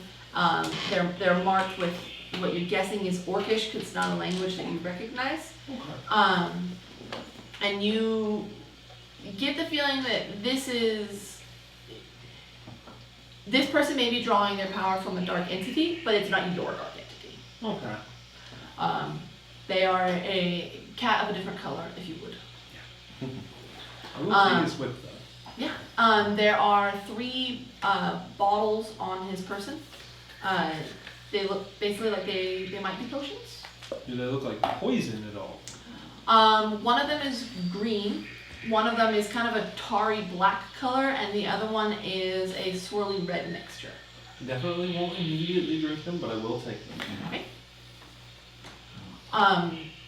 But the woman will start basically checking the kids and making sure that they're all in one piece. And your magic starts to go off, and their wounds start kind of closing up and healing, and everybody kind of starts relaxing a little bit more. Oh, yeah, we are actually heading to your farm because we were looking for someone in the Petiti family, and we were hoping that you would be able to tell us. And when we got there, your homestead was burnt down, and we followed the tracks of the ones responsible and came across you here. They came just before dawn this morning, and we woke up to go and take care of the animals like we do every day, and the barn was on fire, and then the house was on fire, and then Angelo was dead, and they tied us to the animals and took us off into the woods. I don't even know really which direction we came to get here. Well, that is one thing that we do know how to get back, but there's nothing left. Go back to you. Who are you looking for? Were you looking for Angelo? No, you're looking for a Cariday, but I don't know if... She gets like this weird look on her face, and she's like, "Why are you looking for Cariday?" we have something that we're tasked to return to them. Well, that would be pretty interesting because this is Cariday. If it's a boy, we were going to name it Angelo. If it was a girl, we're gonna name it Cariday. So she doesn't have anything that's not ours. Have you or your husband made any peculiar deals Or arrangements. that you're aware of? No, I stay home and take care of the kids and the farm. Angelo's the one that really does the traveling. He's too scared there might be bandits on the road to let me go into town. Quill, the coin, please. Yeah, and I'll gladly hand it over. So, this is gonna sound strange, but just grab the coin. What are you talking about with deals? What's with the coin?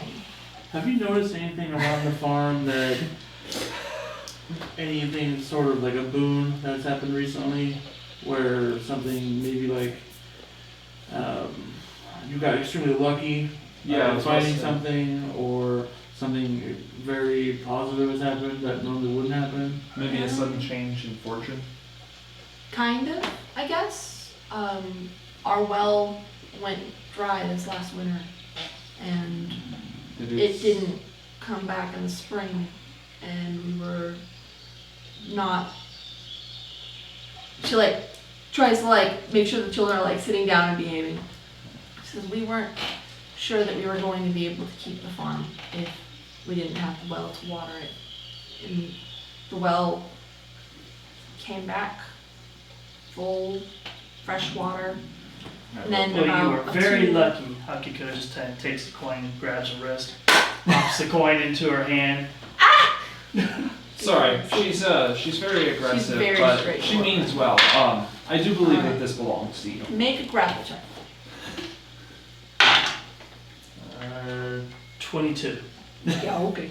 So you grab this woman's tiny little bird bone arm and you slap the coin into it, and there is a brief flash of gold, golden light, and the name on the coin completely disappears, and it's just a plain gold coin. It's not even stamped with a kingdom seal or anything like that. The red color fades away, basically leaks to the edges of the coin and then dissipates. But the coin itself is just a disc of gold at this point. What did you do? Well, Who gave you a gold coin? Just look at the rest of you. I don't think there's really much else that really has to be worried about, right? No. No, all is well that ends well. Well, I mean, you say well, but there's We still have- the tragedy of their farm. Yeah, we should take them back to town. Or, yeah, I mean, unless you anywhere. have somewhere else you prefer to go. We don't. Our home is gone at this point. You still have the land. We do. I think if we're gonna go anywhere, that I'd like to go to Gio's. He's the neighbor. Yeah, we could, He'll hold us up until we can figure out what we we're could doing. at least escort you there. I'm gonna give her 100 gold Oh my gosh! What? to help you go. Thank you. What's your guys' names? And she like tucks the gold away in like a fold of her skirt and ties it off. I'm Raphael. Hello. I go by Quill. That's a fun name for a cat person. Thank you. John. I like your armor. Not from around here. You're a little strange. Yeah, I don't think either of you, or, well, Any of us. most of you aren't from around here. What's your name? Akiko. Hello, Akiko. And she reaches down and she like duck gooses the kids. This is Seb, Bardo, Gioli, and Nero. Which one looks to be the oldest? Seb. He's probably 6. Take the massive two-handed axe. Be like, this one's yours. Very strong. Feed your family. Okay. But he like grips it and he has to struggle to carry this thing. But he takes it over and he drags it over towards the animals. And he's trying so hard. He's gonna fucking kill himself. Trying to put this axe up onto the horse. Trying to set it basically on that horse's back. I spot him, but I don't actually help. Just like, if he gets in trouble, then I'm like, boy, you don't get stronger if somebody does it for you. Okay. And he just grabs both handles and he's like drags it back over to his mom. She's like, I think that might be something for when he's older. It's not very appropriate for the time being. She reaches down and picks up one of the hand axes that had fallen from one of the orcs and she switches them out. You can hold on to that one for now. Remember, son, that one's yours. I want to go over to the Warlock, because I just had an idea. And I want to look over his symbology and see if anything stands out as something I saw in Orious' house. Okay. Give me an investigation check. I'm gonna use a luck point. Okay. Jesus. Okay, never mind. 10 total. Definitely drastically different arcane styles here. This guy is kind of struggling along with bear mats. Clearly things that he's either taken from other people or kind of hobbled together himself. Everything that Orious had was very neat, very well laid out, and very high end. Yeah, I was looking for stuff that maybe were similar to what Orius' patron was, to see if this was his patron, like, no, F you reneging on responsibility, I'm gonna go after your souls anyway, or something. Okay. That was my thought process, So give me an Arcana check. I'm gonna use another luck point. Alright, that's better. That's an 18. 18? 18. Given your experience with Quill, at least, that's a dark type of magic where he's serving a certain type of patron. And you know that there are bargains that people make based off of their spell choices. Basically, this one served a more fey deity Okay. rather than a demonic one or a eldritch one. Okay. If that makes sense. So different schools of thought. There doesn't appear to be a connection between the two. other than these orcs just happen to attack and back in. With them being on the outskirts of the protection of the city like this, it's not unreasonable. I'm gonna take the skulls from the fire. Okay. Tie them to my banner.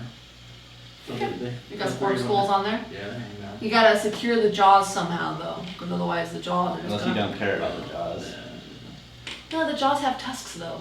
Yeah. I mean, you've got like that kind of Neanderthal brow, but otherwise without the tusks, they don't, that's the important part of the orc skull.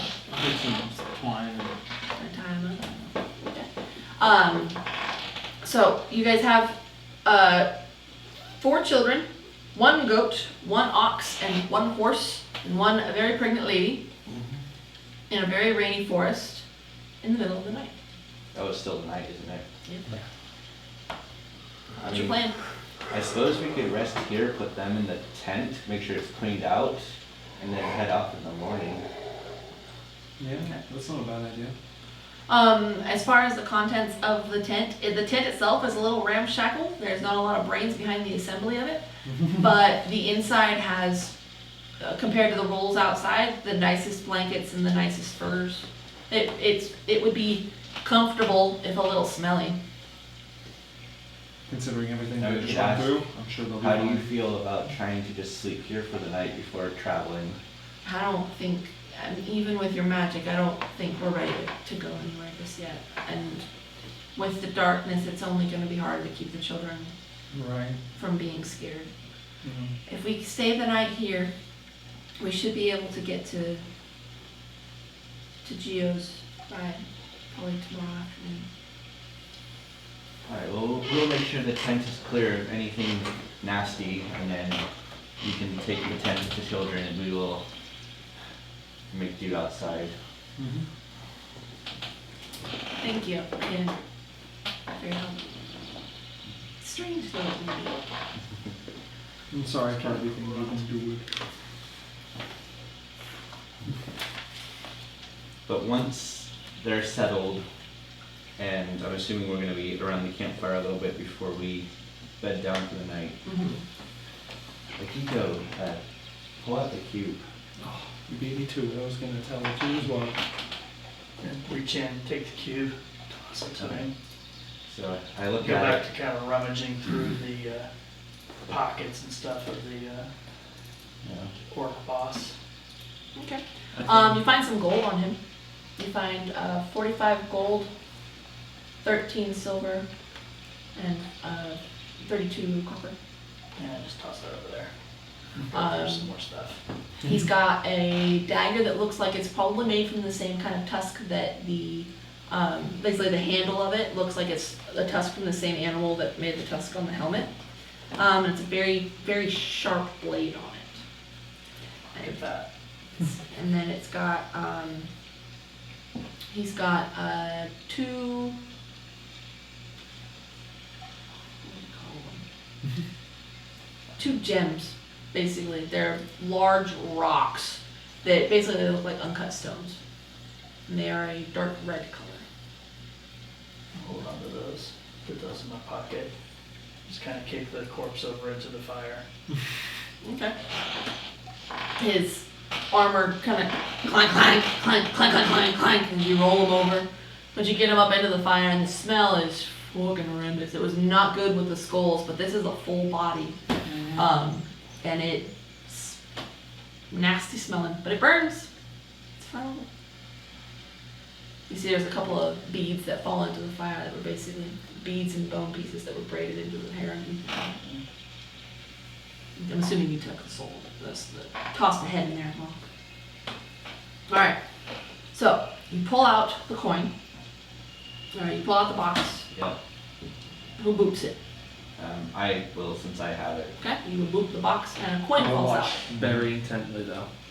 Okay, just like before, in the bottom of the box, bloop, a single gold coin falls out. And it says, Falito Monti. Belito? Falito Monti. Falito Monti. Alright. Well, we have our next name. Felito Monty. I don't know about you, but from what I understood, I think that her husband made a deal and he didn't bargain his soul, he bargained the soul of their unborn child. I think he did it to bring back the well, but knowing how devils work, I honestly think that might be why these orcs also attacked them. One of those, he didn't, phrase it properly and it kind of came back to bite him. I could be wrong. I thought so as well, which is why I looked at the Warlock stuff, but it doesn't, it's more fey. I think this is just an unlucky Just coincidence. Happenstance. Well, at least the wife will never have to know the potential burden she may have put on her unborn child. Well, she didn't do it. It was likely Angelo, but at this point, what's done is done, and Yeah. he has not lived to see the soul of his unborn child returned. What an interesting fate, nonetheless. I'm just glad we were able to help.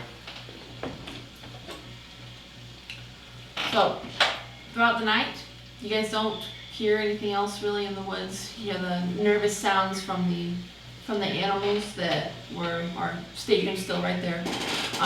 Every once in a while, one of the kids will wake up and there's some crying, but they get shushed and they end up going back to sleep. And in the morning, it is don't play that. It's a bright, clear morning.